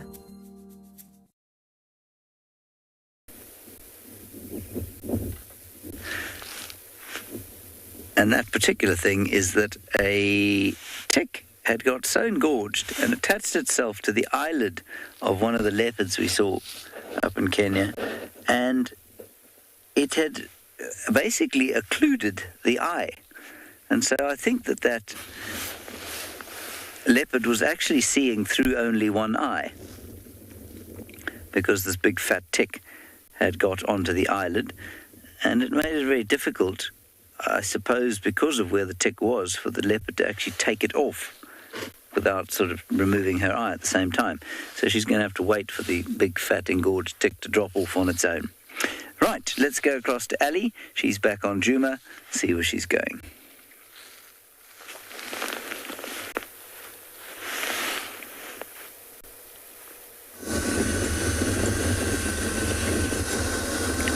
Tick in an eye of an Impala doesn't sound like a lot of fun, does it? Oh, what are these tracks here? Oh, these are people tracks. Seems like some of the guys have been tracking up and down this area. So I think Tlalamba's tracks were roughly where James is now, but we're not going to head into that area. There's just a road further up that will take us straight into the central parts of Juba, which is the one that I want to check. Because as we said yesterday, we had that Tony and Bachelor together. Probably nothing, but worthwhile checking and just seeing if there's anything in there. And I don't think anyone's checked that area, so you never know. We might get lucky with something. At this stage, I don't know what, but maybe something, which is all that really matters, isn't it? And then I think from there, maybe make our way towards the Hyena den. Just and tell all those little cubs that they have names now. Inform them of their human names.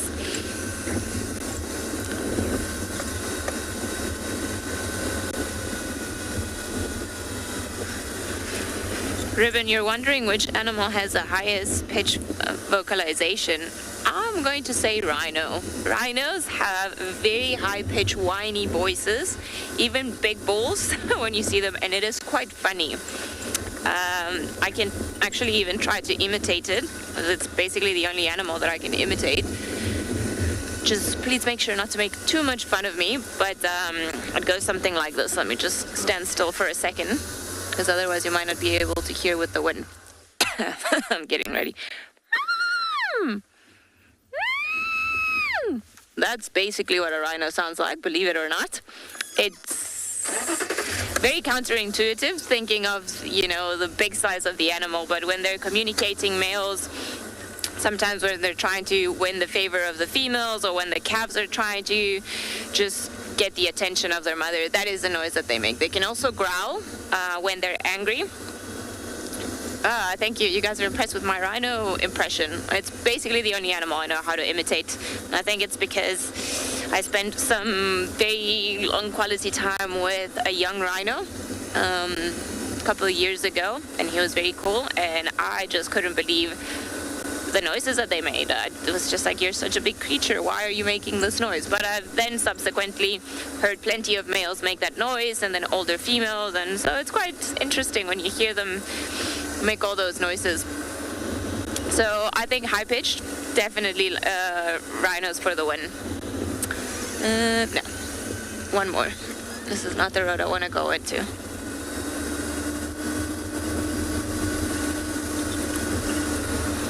Thought you had daddy issues? Well, think again. Not all dads in the wild have the most commendable parenting skills. Here at WildEarth, we've seen many fathers who will go to the end of the earth for their young. And also, tragically, the ones who'd rather just eat them for breakfast. In honor of Father's Day on the 19th of June, we're excited to welcome James Henry back to WildEarth to host a special Explorers Fireside Chat in honor of all the wild dads at Djuma. Hello everyone from sunny Namibia. My name is Cameron Pierce, and this year I'll be representing Ongava Game Reserve at the Safari Guide of the Year 2022 edition. You know, a lot of people have asked me what it would be like to win the competition, and it would obviously be an incredible privilege, but even just to be selected as one of the 5 finalists is an honor that I never expected, and special to be a part of it for this year.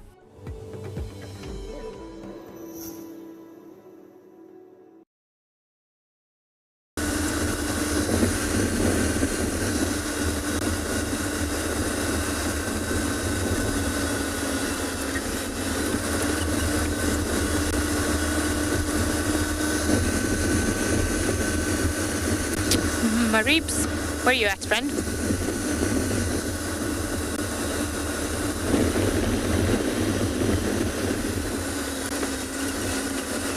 Loji, you're 8 years old and you're wondering if there are any animals that walk on their toes. Actually, yes, the elephants walk on their tippy toes almost. So let me just stop here and show you how they walk. So because they are so big, elephants have a pad under their heel. Sorry, I couldn't think of the word. So it's a very soft pad, but they technically, when they walk, it's just their tippy toes that are on the ground, and then whoop, they go like this, and then the next step, and then they go like this. So of all the animals, it is the biggest animal, the one that walks on its tippy toes. How cool is that? But you can't see it because you don't see it from the outside. We just know that that is a structure inside from some x-rays. But the guys, researchers that have studied them for a very long time have determined that that is how they walk, and then we can see it, and it's actually very cool, I think, that the Ellies walk on their tippy toes. For such a big animal, it's quite funny, isn't it? But, as I was saying, when you see it from the outside, you just see a very round blob like that. You don't know that they're walking on their tippy toes.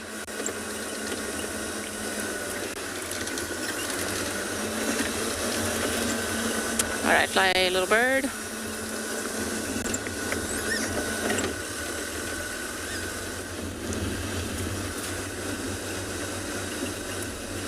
I came onto the wrong road.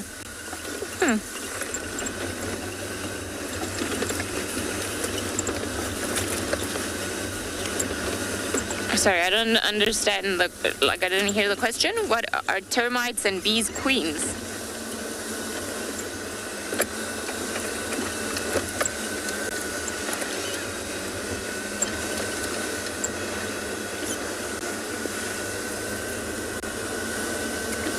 Oh, okay, we're going back to the question about leading females. Hello, elephant. Yes, also, good observation by Nature Chick. Elephants, termites and bees are also led by queens. I think maybe in their case it's just like the queens are the ones that hold the power, both for the termites that we get in the area and the bees. So that is also a very good example if we're taking it to the small world. Okay, Ellie's in a very tricky spot, very much hidden. Oh, okay. Oh, there's a tiny one there. Okay, let's see if maybe we can get a view, because I don't want to get in between them. But maybe here. And this female has got a tiny little calf. Oh, next to her. I'm not sure if the calf actually just went down for a snooze. Because I just saw the head pop up and then boop, it plunked down. Not too gracefully, actually, it just plunked down.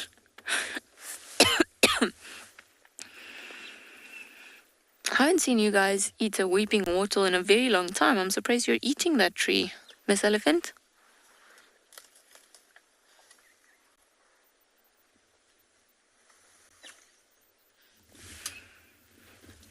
Let's just be patient around here. Maybe we'll get maybe we'll see the little head of the little one.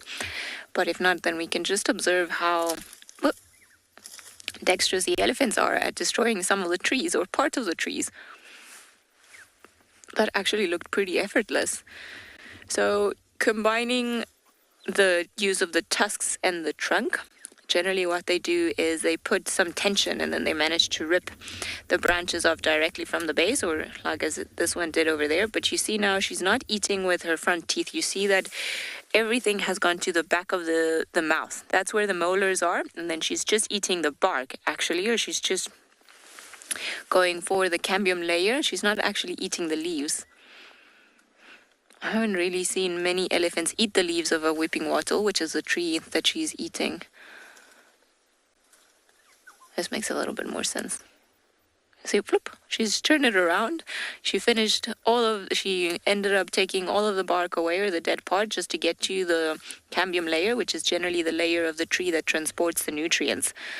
So quite a nutritious part for the elephants to eat, and a lot of the times that is why they ring bark trees or the big marula trees, because they're going for the cambium layer, so that red layer underneath the dead bark. Oh, okay, well, if she's moving, let's just keep an eye there. Maybe the little one will come out, because generally they don't stray too far away from mom.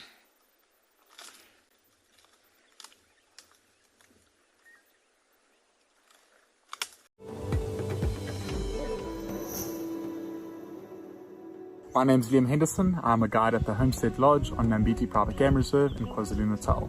I think Safari Guide of the Year is a great competition to be a part of. I'm somewhat nervous for the tracking part of the competition, as being in KZN now, haven't been exposed to the low-felt animals and tracks and signs that are so apparent up there.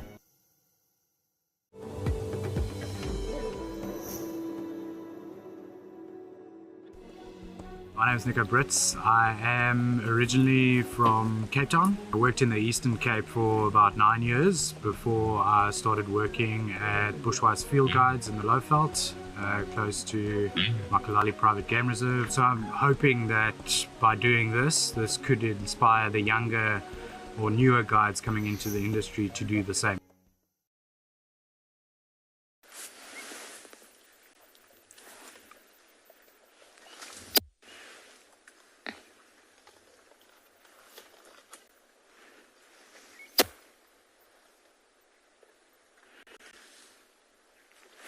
I think this is a great view, and they're taking their time eating and moving about. So let's leave the ellies and continue our search.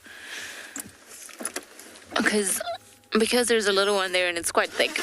I don't want to off-road. It would be pointless for all of them. Oh, now you've gotten up, of course. As soon as I move the car, maybe let's just see Panda if you can get it there. Sorry, I know it's not a great vehicle positioning. And I know the antenna's kind of in the way, but I was just in the process of leaving. Although, great work, Panda. Hee. So not a tiny little one, probably 3-4 years old. I thought it was much smaller when I saw the head plunked down. But nonetheless, we're going to leave them and continue our search. But let's head over to Tris and find out what he's tracking for now.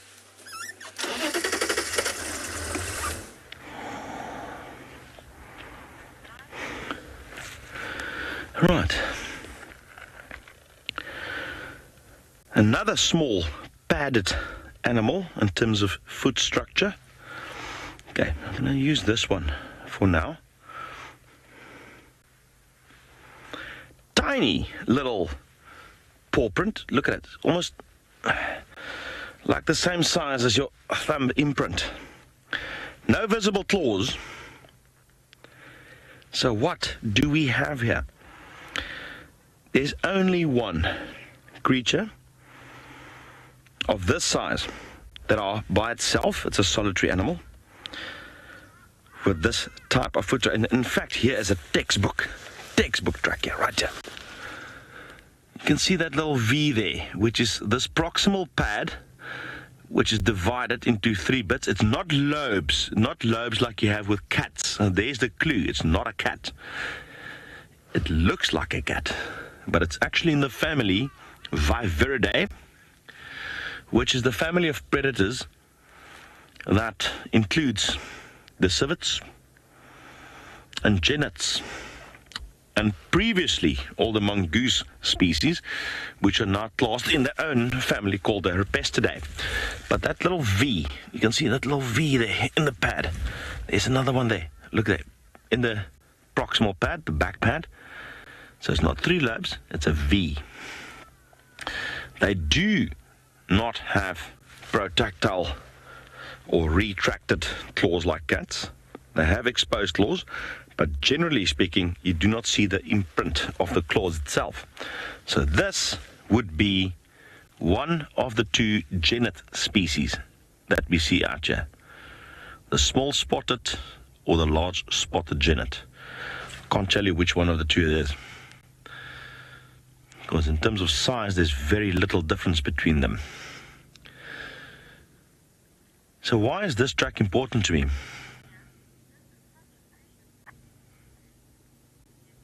Hi there, Virginia. Before I continue, Virginia says this is such a precious little footprint. Yes.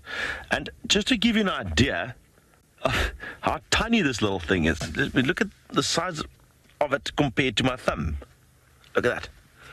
It's a tiny little footprint, but it is precious. It's one of my favorite tracks in terms of aesthetics, you know.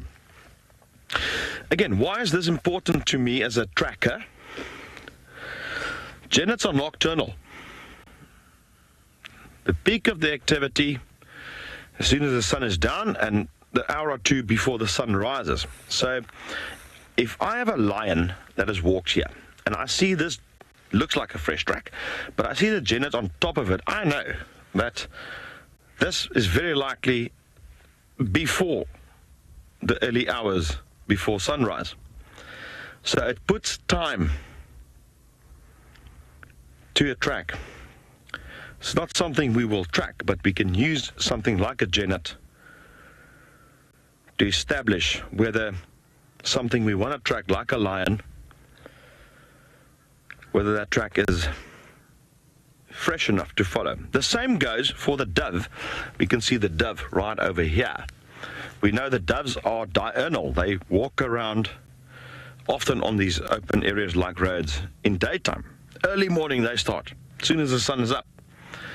So again, if I've got a lion track on top of these dove tracks, then I know I'm right behind the lion and I can track it.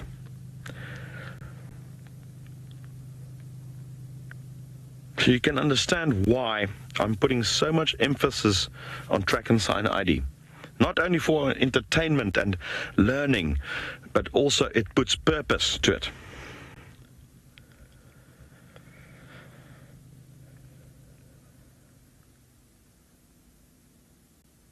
So we use all these creatures to build a picture, not only the animal you're tracking.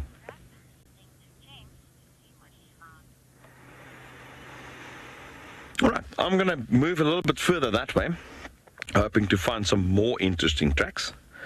But let's go over to James Henry to see what he's found.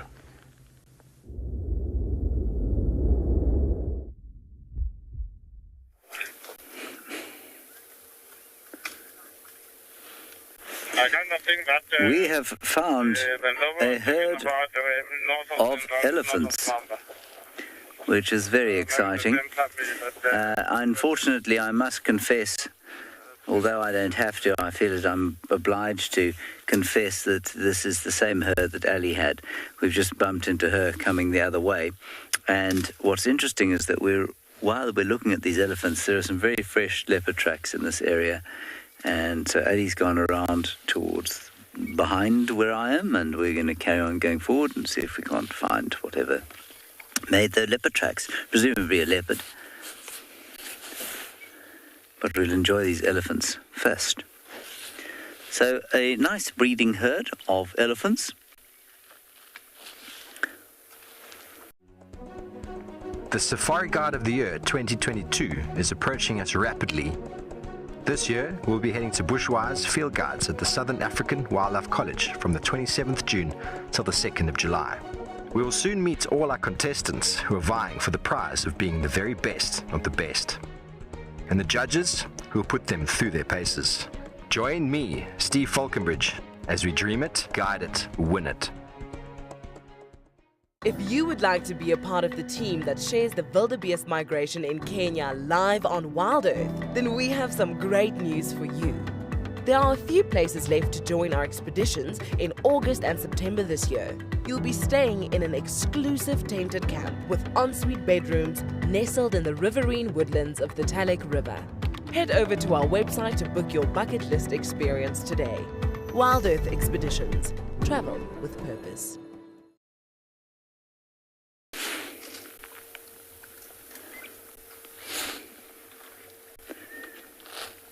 Very good. And as is become the tradition for Sabi Sands leopards, they are very relaxed. In case you're wondering, Djuma is part of the Sabi Sands, which is part of the Greater Kruger, which is part of the Great Limpopo Transfrontier Park. Felicity, you said it always warms your heart to look at elephants. I think, that's the effect that a relaxed elephant sighting has on most people, Felicity, and I agree with you. Certainly warms my heart. I always feel a great sense of joy and connection with nature when I'm in the presence of elephants who aren't irritated by having me around. I feel a tremendous sense of fear and potential death when I'm around elephants that are irritated with my presence. These ones seem to be very relaxed for now, though. Oh, youngsters just crossing the road there.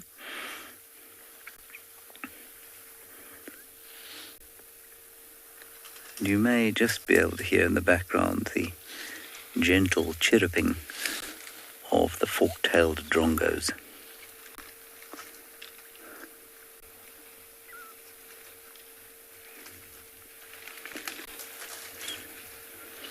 The youngster's coming to say hi. He's breaking off a piece of a tree known as Ormocarpum tripocarpum, or the caterpillar bush.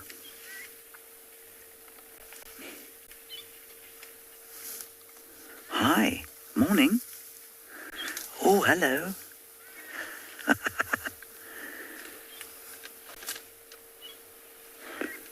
Most likely a young bull.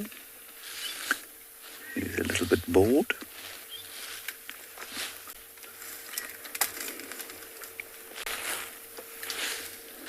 His friend is more diligently eating.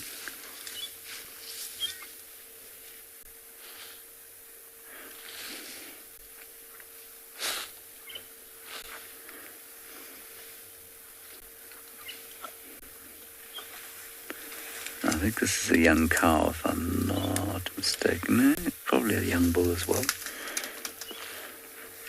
And the smell of elephants is always so special to me. It's quite like horses, but a bit sweeter, if that makes any sense whatsoever. Smell like slightly sweet horses, currently infused with a mixture of Wendy's fluids, which are very powerfully odoriferous.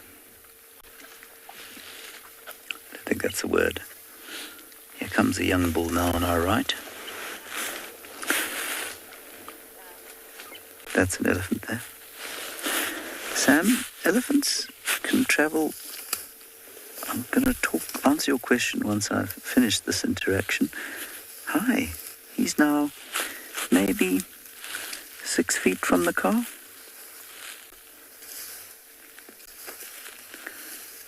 Good to meet you, young fella.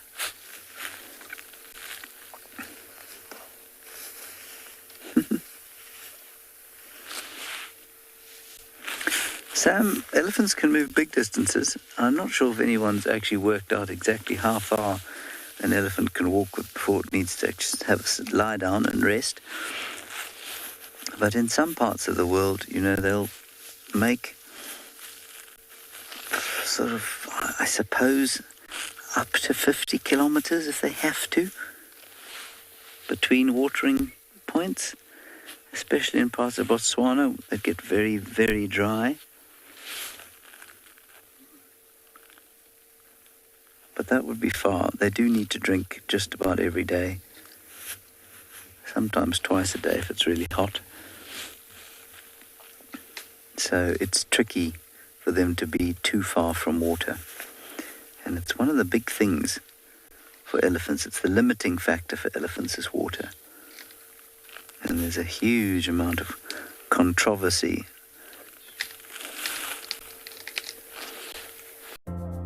Does your dad watch WildEarth? Why not send him a special message on Father's Day? Possibly he's living elsewhere and you can connect through WildEarth. Or maybe he'll be sitting next to you on the sofa. Either way, show him you care by logging into our website and submitting your message, which we hope to relay on Safari Live. WildEarth, it's in your nature. Thought you had daddy issues? Well, think again. Not all dads in the wild have the most commendable parenting skills. Here at WildEarth, we've seen many fathers who will go to the end of the earth for their young. And also, tragically, the ones who'd rather just eat them for breakfast. In honor of Father's Day on the 19th of June, we're excited to welcome James Henry back to WildEarth to host a special Explorers Fireside Chat in honor of all the wild dads at Djuma.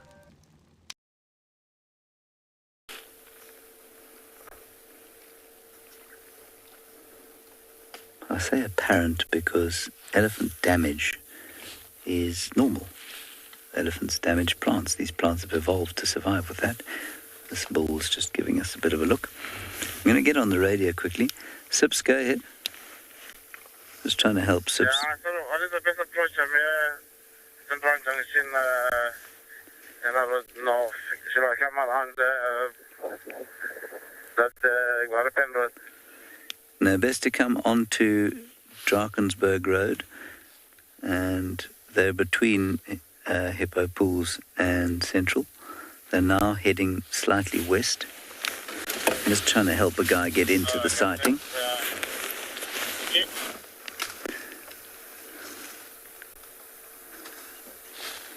That's a chap from Cheetah Plains. He's got guests on his vehicle, and they desperately want to see elephants. And they're now going to get the sighting of a bottom, 2 bottoms, maybe a tusk if they're lucky.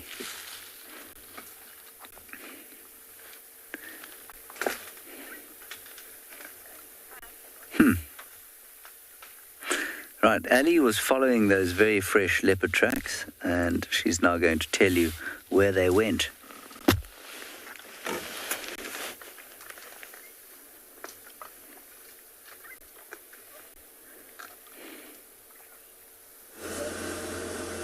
Oh, it seems like the Ellies, or I hope they actually came out a little bit more for James. I don't have any tracks coming out in Central, so I think James was on the last track, and they look fairly fresh.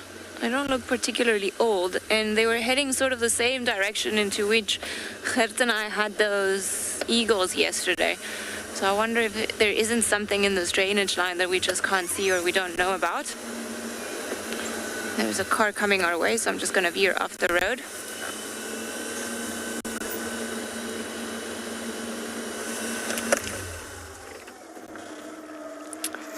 Alrighty. Hello. How's it going? Good, thanks. Just turn up here and then you'll see them with James. Oh, all right. Just keep an eye out. There were some Impala that were looking a little bit. This side, right? Yeah, but like towards the junction up there. So maybe just keep an ear out. Okay, thank you. Oh yeah, I don't know. Alright, James. Those are the guys that James is trying to help come onto the elephant sighting. But seeing they're going there and we had Impala that were looking a little bit on the nervous side, might be a good thing if they just keep an eye out for any funky business. I mean, I can't see any tracks here, so I don't think there's anything that's come out into this area. I don't know, maybe on Nyala Road. But I don't know, let's go check down there. Don't know if it's been called in or if anyone's driven that road. I know James is working this area, so I don't want to impact on his tracking or anything else. So I'm going to go this way, maybe see if whoever it is that's been walked all the way down there. It could be Reeves, could be Tlalamba. I mean, I think he also had tracks from Olwati at one stage. So the plot thickens. Who knows who's been walking where? Woo.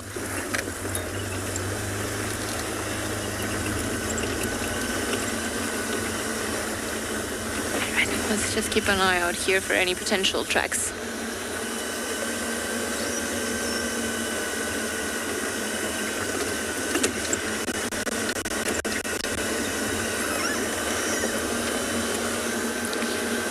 I wonder if maybe these guys came from there, because it seems like this road has been driven on.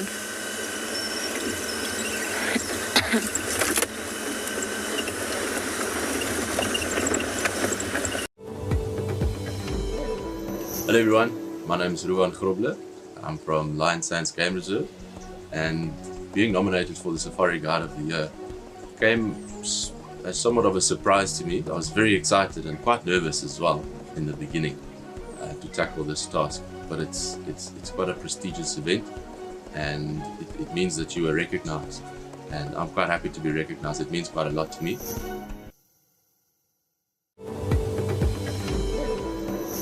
My name is Solomon Lovu. I am working at Singita Kruger National Park. I am very excited today to be one of the guys that have been nominated to selected to participate in the Safari Guide of the Year. I'm an activator. I like studying something, motivating others to become better.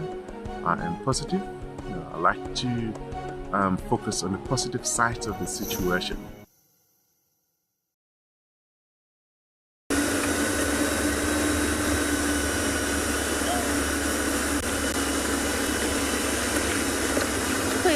I think either Tlalamba or Marips is up in that corner somewhere. Too many tracks, too many signs for a bunch of different cats coming in and out of Torchwood, so I hope James will get lucky, because I know he really wants to see Tlalamba, so I'm hoping he will. I'm hoping he'll get lucky. If not today, maybe this afternoon. We still have one more drive to check, or well, I do. James is here for more days, so he'll have more chances.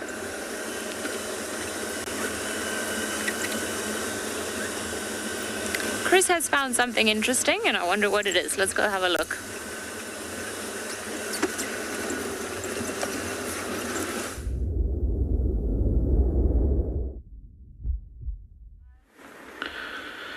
You know, track and sign ID is not only about tracks of animals, but any sign of animals, even this old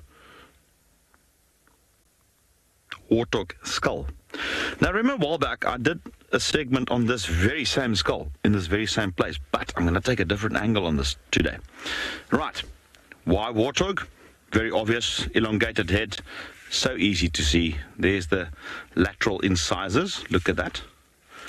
Very deep tooth sockets where the upper tusks are situated. See the palate there, see how sort of like ribbed it is. But what I want to talk about is even this skull has been around for quite some time. It's obviously not fresh. Even here, there's a clue as to how this animal expired. And what is our clue here? If this animal was killed by lions, now this is a very, very old warthog, by the way.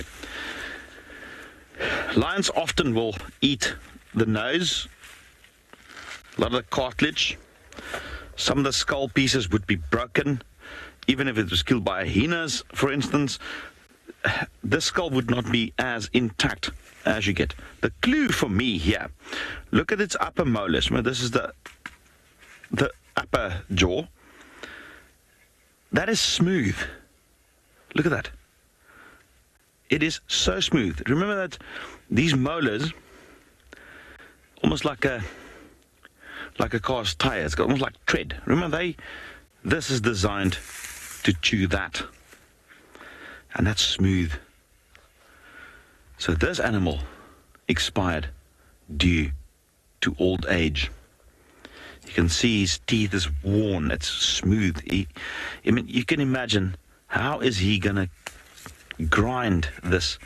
Look at that. It doesn't even as I rub this.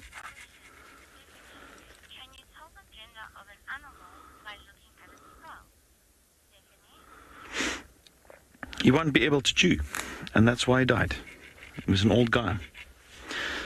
Hi, Stephanie. Stephanie, sorry, I'm going to apologize because I just had a question from Stephanie, and I'm in a slightly bad signal area, so I'm just going to ask our mission control to repeat that. And while we wait for that,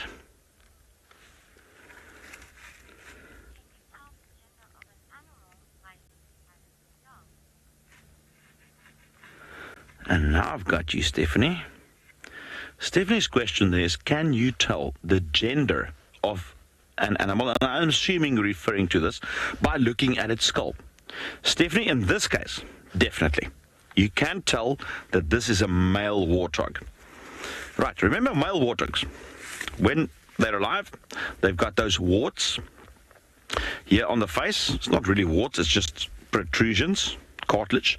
But the males have an extra set of warts on just in front of the tusks. And in this case, if you look at the size of this, firstly, secondly, look at the girth of those tusks, it definitely suggests it's a male. Females have much thinner tusks. Their face is also much more narrow. So in this case, using those clues, we can establish that this is an old male warthog.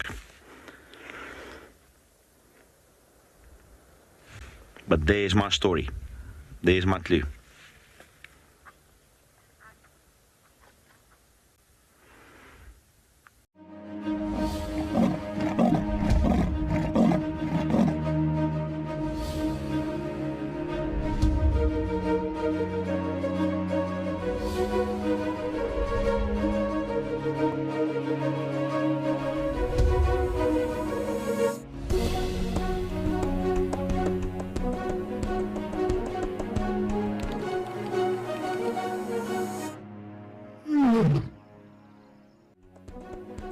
The Safari Guide of the Year 2022 is approaching us rapidly.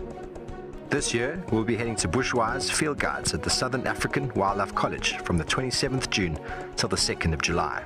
We will soon meet all our contestants who are vying for the prize of being the very best of the best, and the judges who will put them through their paces.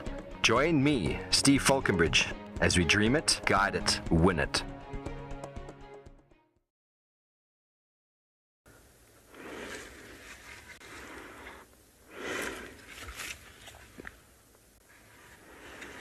It's quite a, I mean, here's my wedding ring, look at this. It's hard, eh? Pretty solid skull.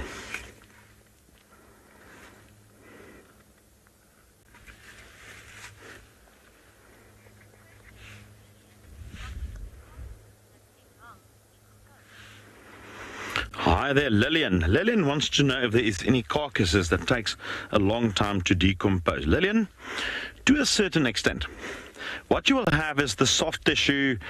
Those things will, if it's not consumed by predators or scavengers, the likes of hyenas, there's so many things that consume dead material.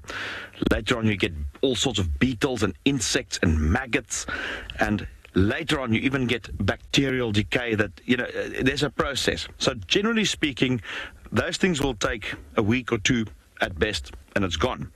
But certain types of tissue, like hard bones, if it's not consumed by things like hyenas, this will lie down in the bush for decades. This takes a long time to decompose. This is solid calcium, it's bone. So if nothing consumes it, it will stay here for quite some time. And therefore, there's also another reason, in areas where we do find fossils, it's usually this, bone.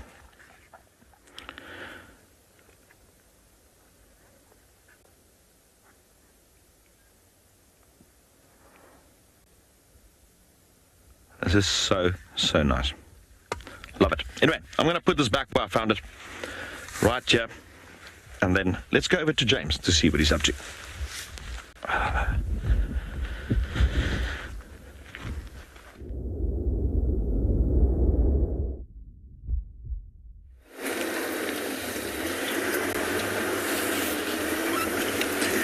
Now, what we're doing is driving along what is euphemistically known as a two-track or old two-track, which actually means a new road that's been created through the bush to an area where Tlalamba used to keep her cubs, which is apparently in here. And this is the area to which the tracks were heading. And I'm just hoping that I'll see some spots of a leopard here. And at the moment, all I see is a lot of green, a beautiful tambuti tree, a very nice large-fruited albizia, Albizia forbesii,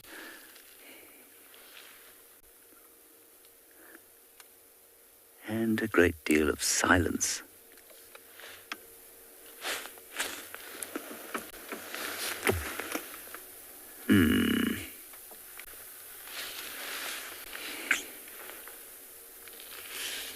So it's a very attractive area. I think that if I was a young leopard, this is where I'd like to be raised. Just have a genuine squiz around for a few minutes, maybe 1 minute. And then we'll continue. It is, of course, very easy for a leopard to hide. In fact, it's the point of being a leopard, your ability to hide. Craig, you say that I will find them soon and that I shouldn't worry. Thank you, Craig. I hope that you are correct. I'm not going to worry a huge amount, but I hope that you are correct, that we will find them soon.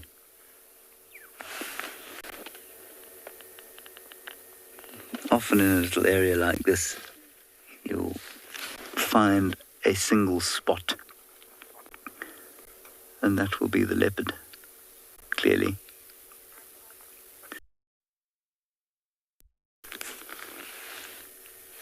If you would like to be a part of the team that shares the wildebeest migration in Kenya live on WildEarth, then we have some great news for you. There are a few places left to join our expeditions in August and September this year. You'll be staying in an exclusive tented camp with ensuite bedrooms nestled in the riverine woodlands of the Telepathic River. Head over to our website to book your bucket list experience today. WildEarth Expeditions. Travel with purpose. Does your dad watch WildEarth? Why not send him a special message on Father's Day? Possibly he's living elsewhere and you can connect through WildEarth. Or maybe he'll be sitting next to you on the sofa. Either way, show him you care by logging into our website and submitting your message, which we hope to relay on Safari Live. WildEarth, it's in your nature. Oops. Yeah, I don't see anything in there. And so we'll continue along this old two-track and see what we find.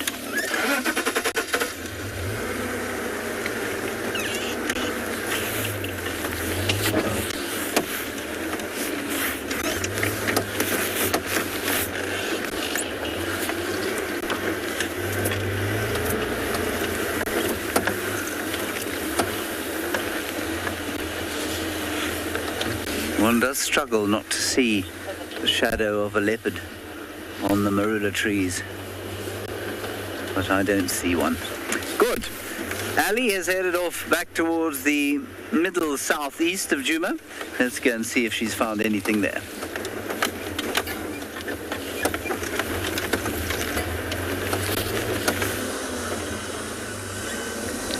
Well, we came all the way down Nyala Road, through the Molawati, and then to Pangolin track. And in the Molawati, there were squirrels furiously alarming at something. So we've just kind of been checking around there, but we don't have any leopard tracks. Don't really have any indication that there's been or that there was anything in there. Could be, but of course we know that animals tend to see better than what we see. Squirrels can also alarm for birds of prey, so I don't know, I suspect that whatever it was not within our reach. So I'm gonna head towards the hyena den, pop by there, see if maybe we can find anything in there. Like a tiny little hyena cub coming out and then just moving out and about, or having another furious bath like they did the other day with Ndebele. So not too far from there now. I think a swing past the den will be a nice thing, especially considering we had the fireside chat yesterday to name all of those little ones, which I'm gonna have to try and remember because I've already forgotten half of the names. But yeah, let's head in there and then just figure it out. Maybe we'll bump a leopard on our way there. Although I think the east will be the place to go this afternoon. Seems like there are plenty of cats hiding in those big blocks in that area. I mean, of course, there are good areas for them. If they've made a kill, there's plenty of water around still. Many places where they can stash their kills. Big blocks, not too many roads, probably not too many animals or general game that will be able to spot a predator and then just give its position away. They're clever, and I don't think it's by chance that Lalamba's been walking up and about all that much up there. She seems to be always taking the cubs to areas that are a little bit thicker. I see some Impala running up ahead of us.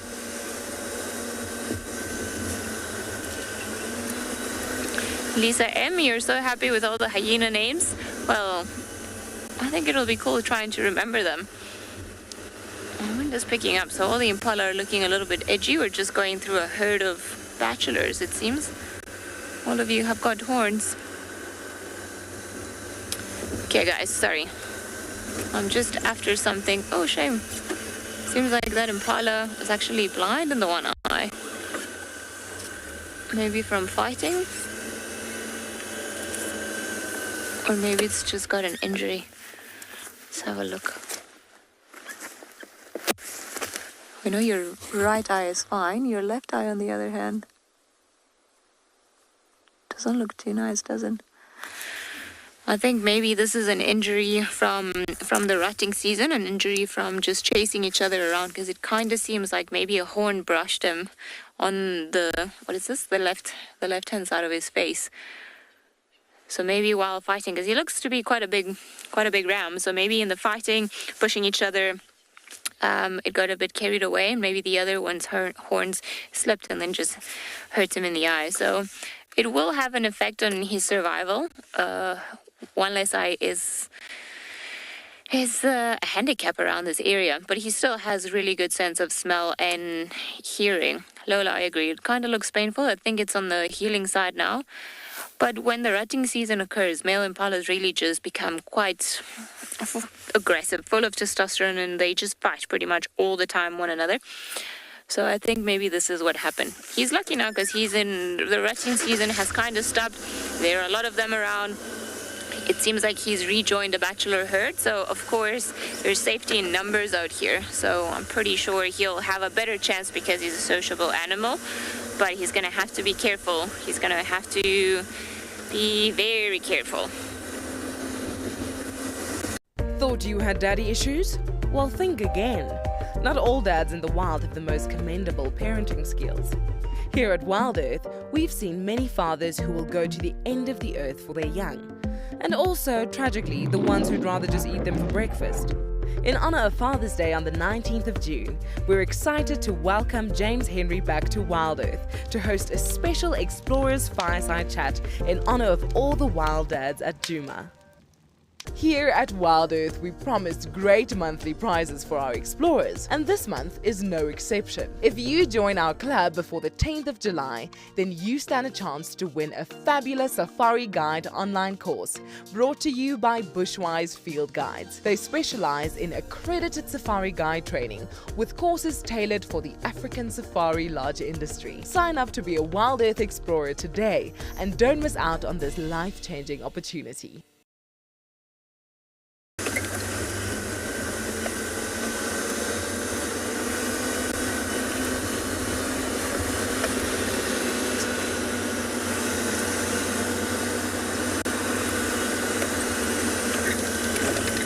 Let's see who's out and about this morning.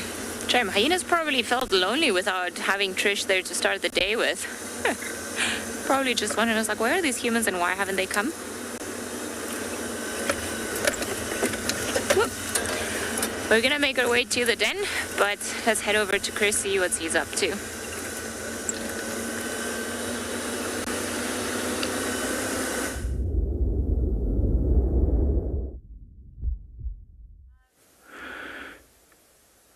So now we've established the Warthog skull, what's happened to it, and I want to just walk around and see if there's any other remains or any other tracks that way.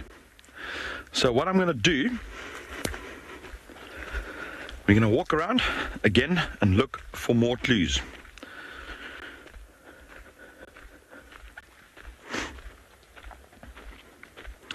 I don't see anything relating to the Warthog here. I mean, it's such an old skull that there probably won't be anything around, but we can look for other stuff.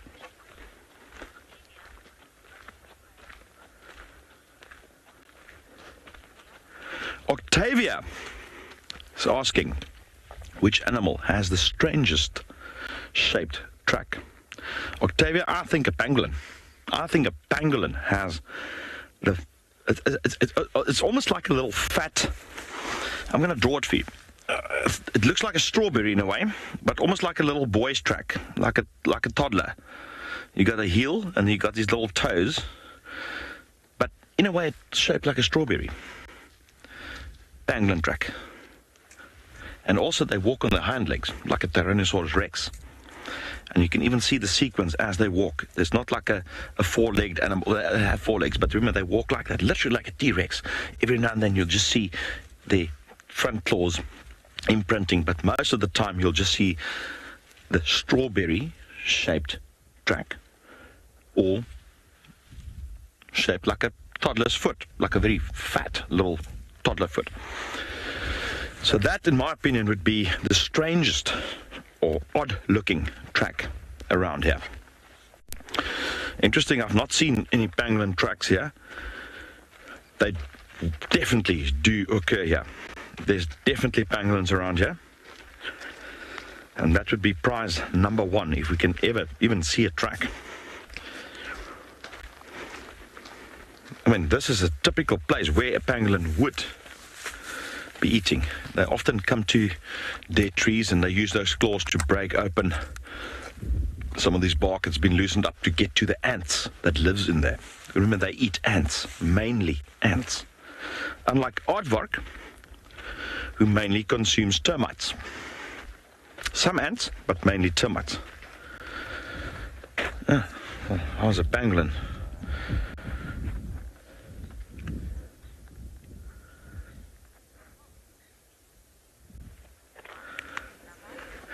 So that would be a cool place for a pangolin to operate. Darkmane Lover, hi there. Nice to hear from you again. Always appreciate your comments and questions. Darkmane Lover wants to know, what track do I miss the most when I don't see them? I guess I have to choose one. I would say leopard. Especially at Pridelands. You know, we do not have the same density of leopards that we have in the Sabi Sand, for instance, and so I do miss leopard tracks. Pangolin, absolutely. But something I would really like to see, track that I would love to see here, is an African wildcat. I don't know why. It's just they do occur here. Just, I love cats. And I even took my own house cat, Stripey Cat's his name, and I took his foot the other day to just look at, you know, the structure of the foot, just for my own sort of knowledge. Anyway, it seems like we need to head over to Juma to see what they're up to.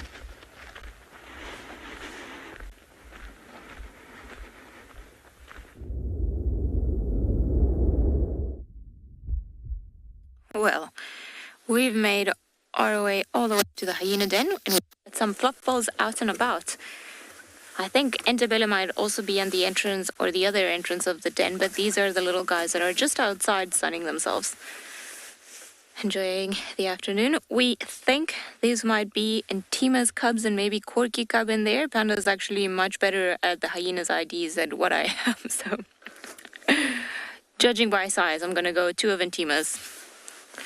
And now let's see if I can remember the name of the cubs. So Intima's cubs, I think one of them was Loki, wasn't it? Let me just double check on my notes. So Intima's cubs, oh yeah, Loki and Kira. And then if Corky's cub is in there, then that would be Koa. Huh. This is going to be quite difficult to remember all of them. What you eating there? Was it just a stick that you're playing with? Look at that little face. That's actually quite adorable.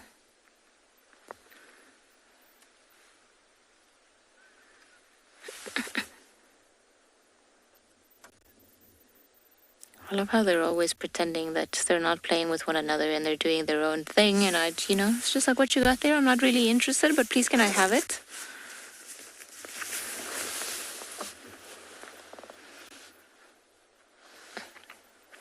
Adele, I think look at those faces. They're probably puzzled about the names. I think they're like, oh, cool, I'm a big hyena. I get a name now. Part of the big world, guys. Now we're going to have to start making ID kits for you, waiting until we can see all of your spots, and then probably update them in time as your ears start changing with age. Because I got sent sort of like an old hyena ID kit, and I think Jamie might have been the one that did it. But there are some photos that are definitely not updated. That maybe we might have to look into.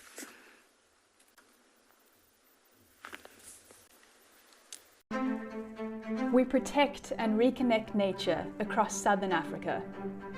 We bring countries together to care for wild spaces that stretch beyond borders.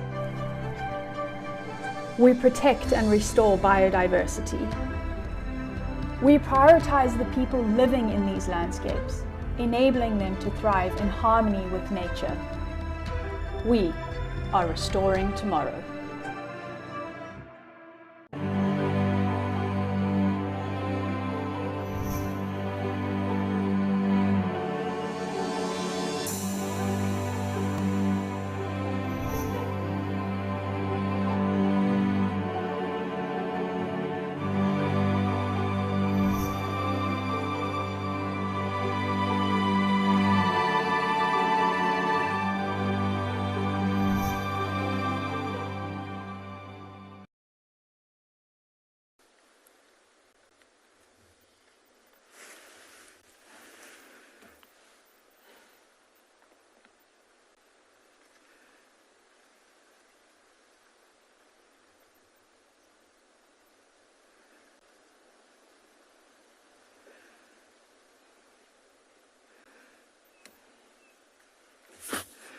Wesley, some male hyena action at the den would be pretty cool.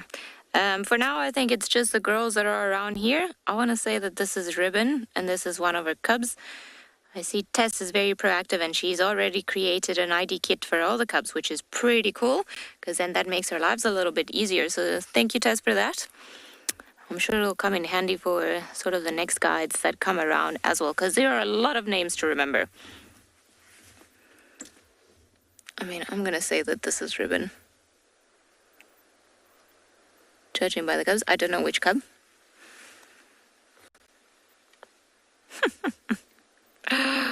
Good times starting.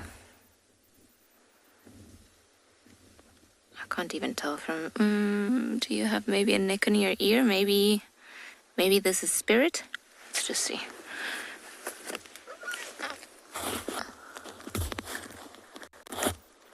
Oh, it seems like James has found some of the smaller creatures, so let's head over to him and find out what they are.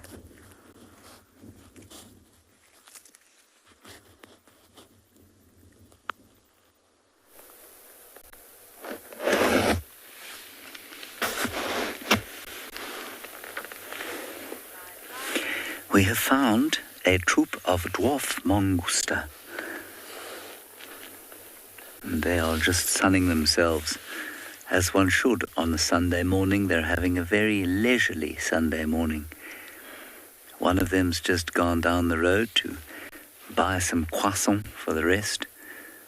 I think there's one inside just brewing a couple of espressos and other gourmet coffees for the rest.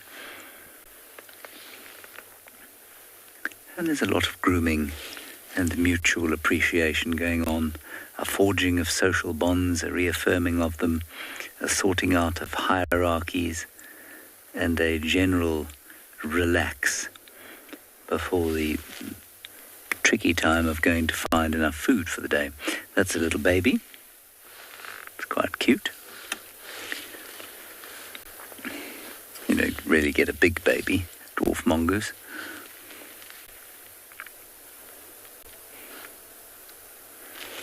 Oh, the sweetest little creatures.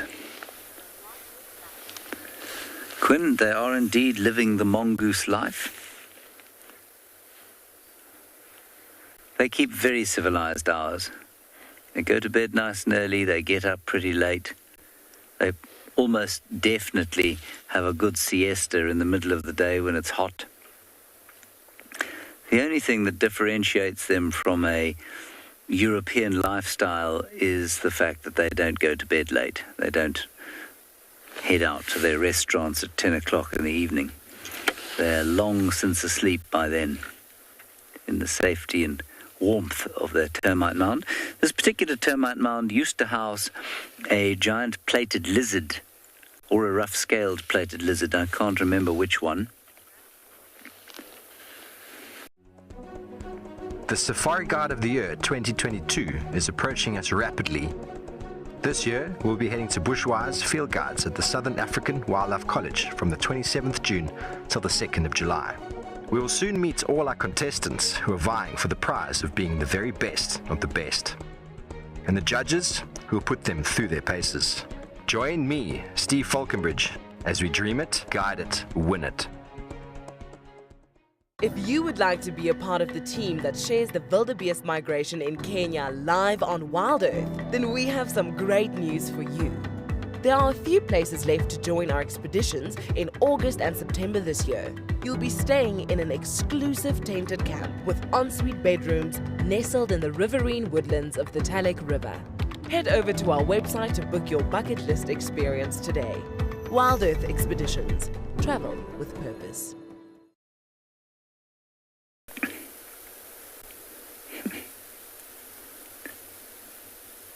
I always think that it's quite interesting watching these dwarf mongoose and other social species that need to spend time trying to kind of affirm and sort out social structures, etc. And what's interesting is that they don't spend an enormous amount of time foraging. A bit like baboons, very like chimpanzees, I suppose, and gorillas, where a lot of the day is spent forging social bonds. And it always leads me back to our human species and things that I've read about pre-industrial societies, so hunter-gatherer societies, modern ones, and then what we know, the little we know of prehistoric human societies. And that, of course, is that they didn't spend all day working, i.e. looking for food, and modern hunter-gatherer societies don't. They spend about 4 hours a day getting enough food to eat, and the rest of the time is spent socializing. We are a hugely social species, and much like these dwarf mongoose, and much like baboons, and much like chimpanzees and other social species, you've got to spend a lot of time concentrating on the sociality of your society. And perhaps we could learn a lesson or two in Western society from these animals, or from any kind of post-industrial society. We should learn from the mongoose. That's what I say. Somebody, your name I'm afraid I've forgotten, asked if dwarf mongoose had a voice, what would they sound like? Well, they do have a voice. And their voice has given rise to their Shangaan name, which is Matsigito, and that's what they sound like. They go, Matsigito, Matsigito, Matsigito, Matsigito. That's Annie, thank you. Matsigito, Matsigito. That's their little alarm call that they make. Otherwise, if they had human voices, I suppose they'd sound like Alvin the Chipmunks, which I am not going to attempt to do myself. I can't imagine them having a deep, booming voice. Difficult to imagine that mongoose standing up there saying to his friend, "You know what I see in there?" "Oh, what do you see?" "A giant-plated lizard." "Get out of here."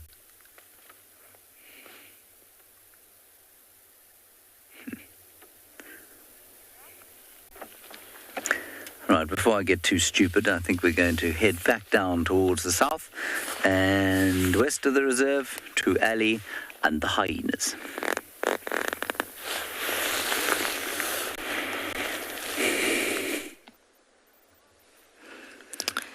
Well, thank you, Shreya, for helping us with the IDs of the little ones. Now, I'm lost again, but I think the one at the back, that is Koa, which is Corky's cub. And the two in front, I'm going to turn on this radio off. And then we've got Loki and, oh, I got this, Kira. Yes. So Kira is the one with the gash in her ear, but I can't tell which one it is from now. I think maybe the one in the middle. And then Loki is the one to the left. Oh, hello. Big Mama waking up. Oh, Ribbon, you've been missioning the whole day. Because we left her and she was coming at quite a pace, so we left her going in a westerly direction. Oh, there were two. Sneaky, we didn't even see you there. So she was suckling both her cubs and we can only see one. So I had no idea that the two of them were there.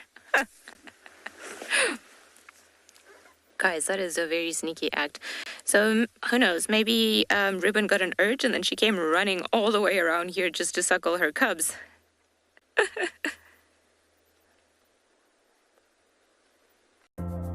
Does your dad watch WildEarth? Why not send him a special message on Father's Day? Possibly he's living elsewhere and you can connect through WildEarth. Or maybe he'll be sitting next to you on the sofa. Either way, show him you care by logging into our website and submitting your message, which we hope to relay on Safari Live. WildEarth, it's in your nature. Thought you had daddy issues? Well, think again. Not all dads in the wild have the most commendable parenting skills. Here at WildEarth, we've seen many fathers who will go to the end of the earth for their young. And also, tragically, the ones who'd rather just eat them for breakfast. In honor of Father's Day on the 19th of June, we're excited to welcome James Henry back to WildEarth to host a special Explorers Fireside Chat in honor of all the wild dads at Juma. She still looks uncomfortably full.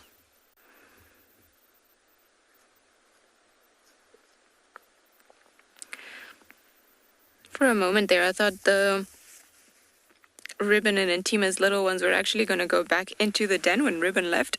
Because they're at an age where they're starting to wander more and more outside of the den by themselves. But if there are no adults around, they tend to prefer being in the safety of the den, and they just kind of go in there and hide, just in case. I think these are two of Intima's cubs. I suspect the little ones are there, and they just want to play with them. Well, I agree. I don't know what mission Ribbon is on, but she's walked a lot, actually, from where we saw her and when she was running to, completely different direction, and then all of a sudden she took a turn and then ended up here, and now she's done and she's left. So as I said, I don't know if maybe Ribbon and Heart are keeping the older cubs just down there. I suspect there's got to be another den down there. And then the younger ones, or the smaller ones, are here.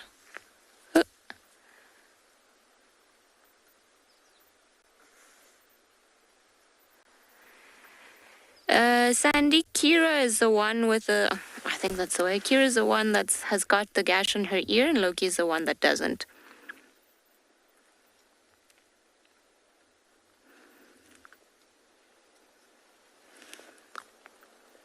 Get all that dust coming out.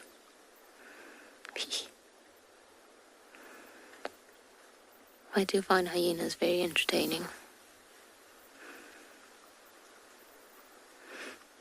Now that Ribbon is not around and they don't have a female on the side and Endabel has come out, they're all like, hi, what you doing?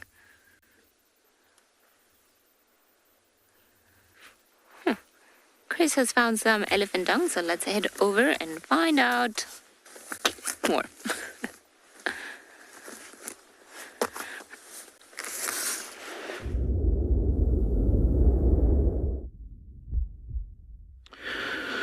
Again, track and sign also involves feces. Any sign that an animal's been around. Now, we've spoken about elephant dung so many times. Again, I'm taking another angle here. Right, we're in the middle of winter now. Water is becoming increasingly low supply. So just look at what's happening here. Very fresh elephant dung, and that's so obvious. That's not my story here. Why do we know it's fresh? Just look at all that. Remember I told you about the candy coating, which is all just bacterial husk anyway. So that's fresh, wet. And there's the story. Moisture. Look at all these midges. There's flies. There's even a beetle or two. And I've even seen some bees, tiny little bees called Muponi bees. They're tiny, tiny little bees, stingless bees. All of them.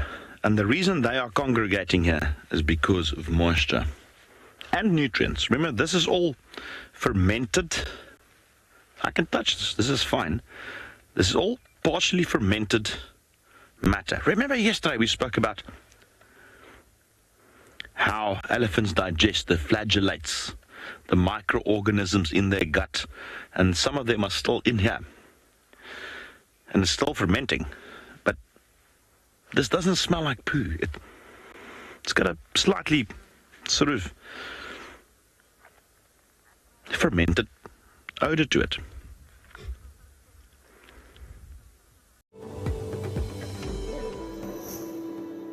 Hello everyone from sunny Namibia. My name is Cameron Pierce, and this year I'll be representing Ongava Game Reserve at the Safari Guide of the Year 2022 edition. You know, a lot of people have asked me what it would be like to win the competition, and it would obviously be an incredible privilege, but even just to be selected as one of the 5 finalists is an honor that I never expected, and special to be a part of it for this year.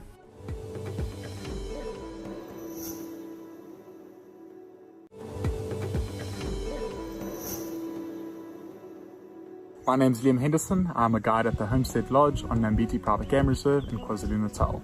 I think Safari Guide of the Year is a great competition to be a part of. I'm somewhat nervous for the tracking part of the competition, as being in KZN now, haven't been exposed to the low-felt animals and tracks and signs that are so apparent up there.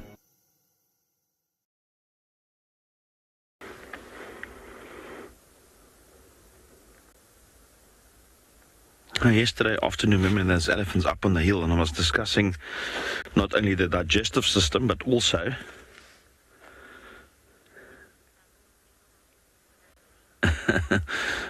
Nancy says it's a dung deal.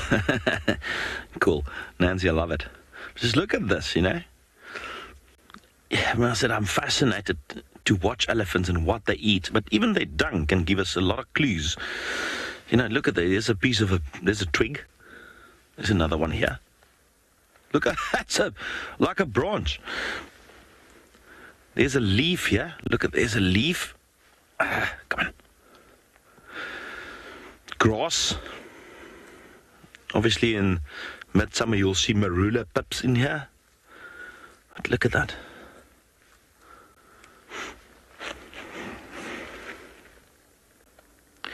And remember, we can touch it. This is a herbivore. This is not unsafe to touch. Never touch any omnivore or carnivore's dung, because you can get some very ugly tapeworms in that. This is another piece of branch. Oh, there's the candy coating I was talking about. Look at that. That's shine. And this hardens very quickly in the sun, even though it's winter. You know, if this was an hour earlier, we would have tracked this elephant bull, but unfortunately we are running towards the end of today's morning safari, so it's not worthwhile to try and track this elephant. Would have been nice to do, but there's always this afternoon. And then characteristic, this golden color, and that comes from all the tannins from the twigs and leaves that they consume.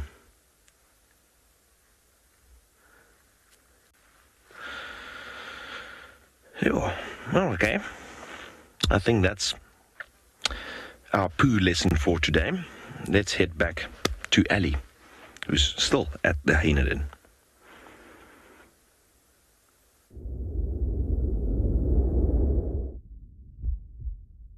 Well, it's all been pretty chilled around here. Not much really happening. I think everybody's just sunbathing and having a lovely afternoon. And I think this is the first time in the whole week where I've actually stopped at a sighting and taken all my layers off. So maybe we'll get more elephants in the afternoon.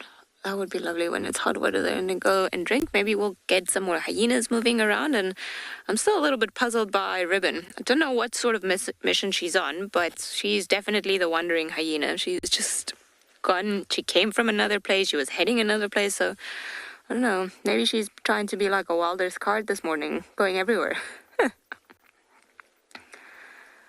It's very peaceful. I think little Koa's just gotten back into the den and the other entrance, the one that we're not looking at.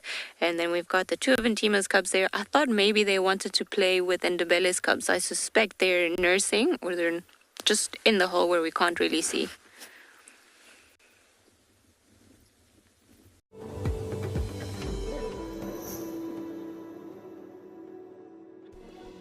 My name is Nico Brits. I am originally from Cape Town. I worked in the Eastern Cape for about 9 years before I started working at Bushwise Field Guides in the Lowveld, close to Makalali Private Game Reserve. So I'm hoping that by doing this could inspire the younger or newer guides coming into the industry to do the same. The Safari Guide of the Year 2022 is approaching us rapidly. This year, we'll be heading to Bushwise Field Guides at the Southern African Wildlife College from the 27th June till the 2nd of July. We will soon meet all our contestants who are vying for the prize of being the very best of the best, and the judges who will put them through their paces. Join me, Steve Falconbridge, as we dream it, guide it, win it.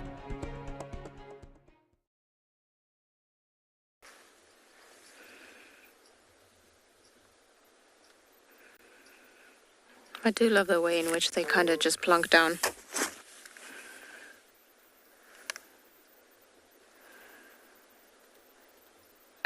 Sorry, Sirle, can you just repeat the comment about Ribbon? Kind of missed it there.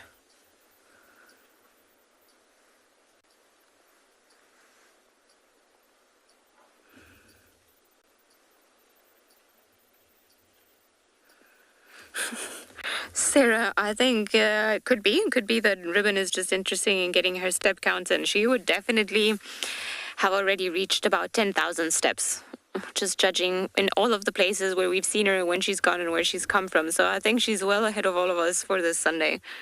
I think maybe she just needs to chill for a little bit. Like I said, I think maybe there's another den down there. So there's a possibility that she's just come here. The cubs were here. She nursed them here, and then she's just gone that way, and then they've gone with her. they're at an age where she'll start taking them on sort of short walks around the den, just so that they start expanding their knowledge of how to be a hyena, actually, their knowledge of how to be a hyena. But once she leaves them, she'll probably leave them in the safety of another den, or they'll come back and just stay in this one. So I think I haven't seen all of the ones. I like Heart's cub every now and again here, and then both of Ribbon's cubs. So I think maybe it's getting a bit crowded now that everybody's growing up and they're becoming bigger.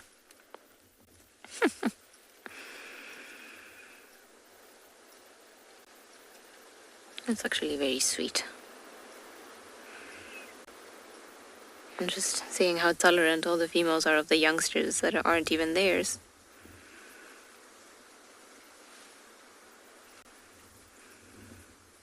Very cute. I think maybe let me try and go around the other entrance. Maybe we'll get a front view of all the cubs together.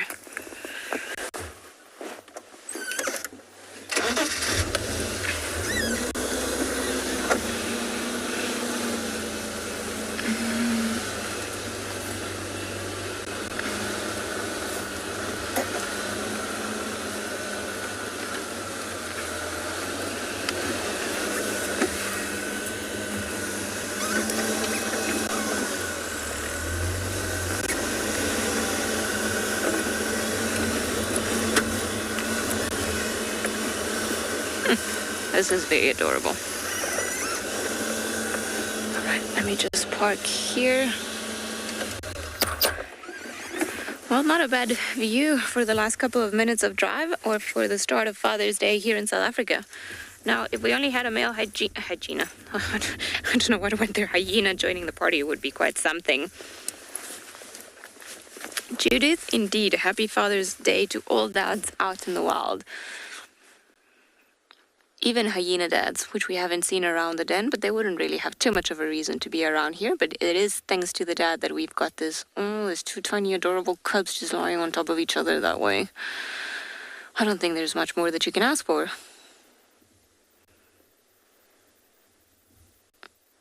What a morning. And just remember, we also have a fireside chat later on today to celebrate Father's Day with James Henry. So I'm sure that's going to be quite entertaining, to say the least. It would be nice if we managed to catch up with some of the other fathers in the wild of the creatures we've seen today. Maybe some more elephant bulls, perhaps male lions, perhaps even Molowati, or, well, Tingana if he wanted to come back from hiding. Although I don't think Tingana is any longer with us, but we can still honor all of the cats that have been around and that just have given us great sightings, cats and hyenas. And maybe even the dogs will pop by, and then we can have a full-on celebration with all the dads in the wild. This is very sweet.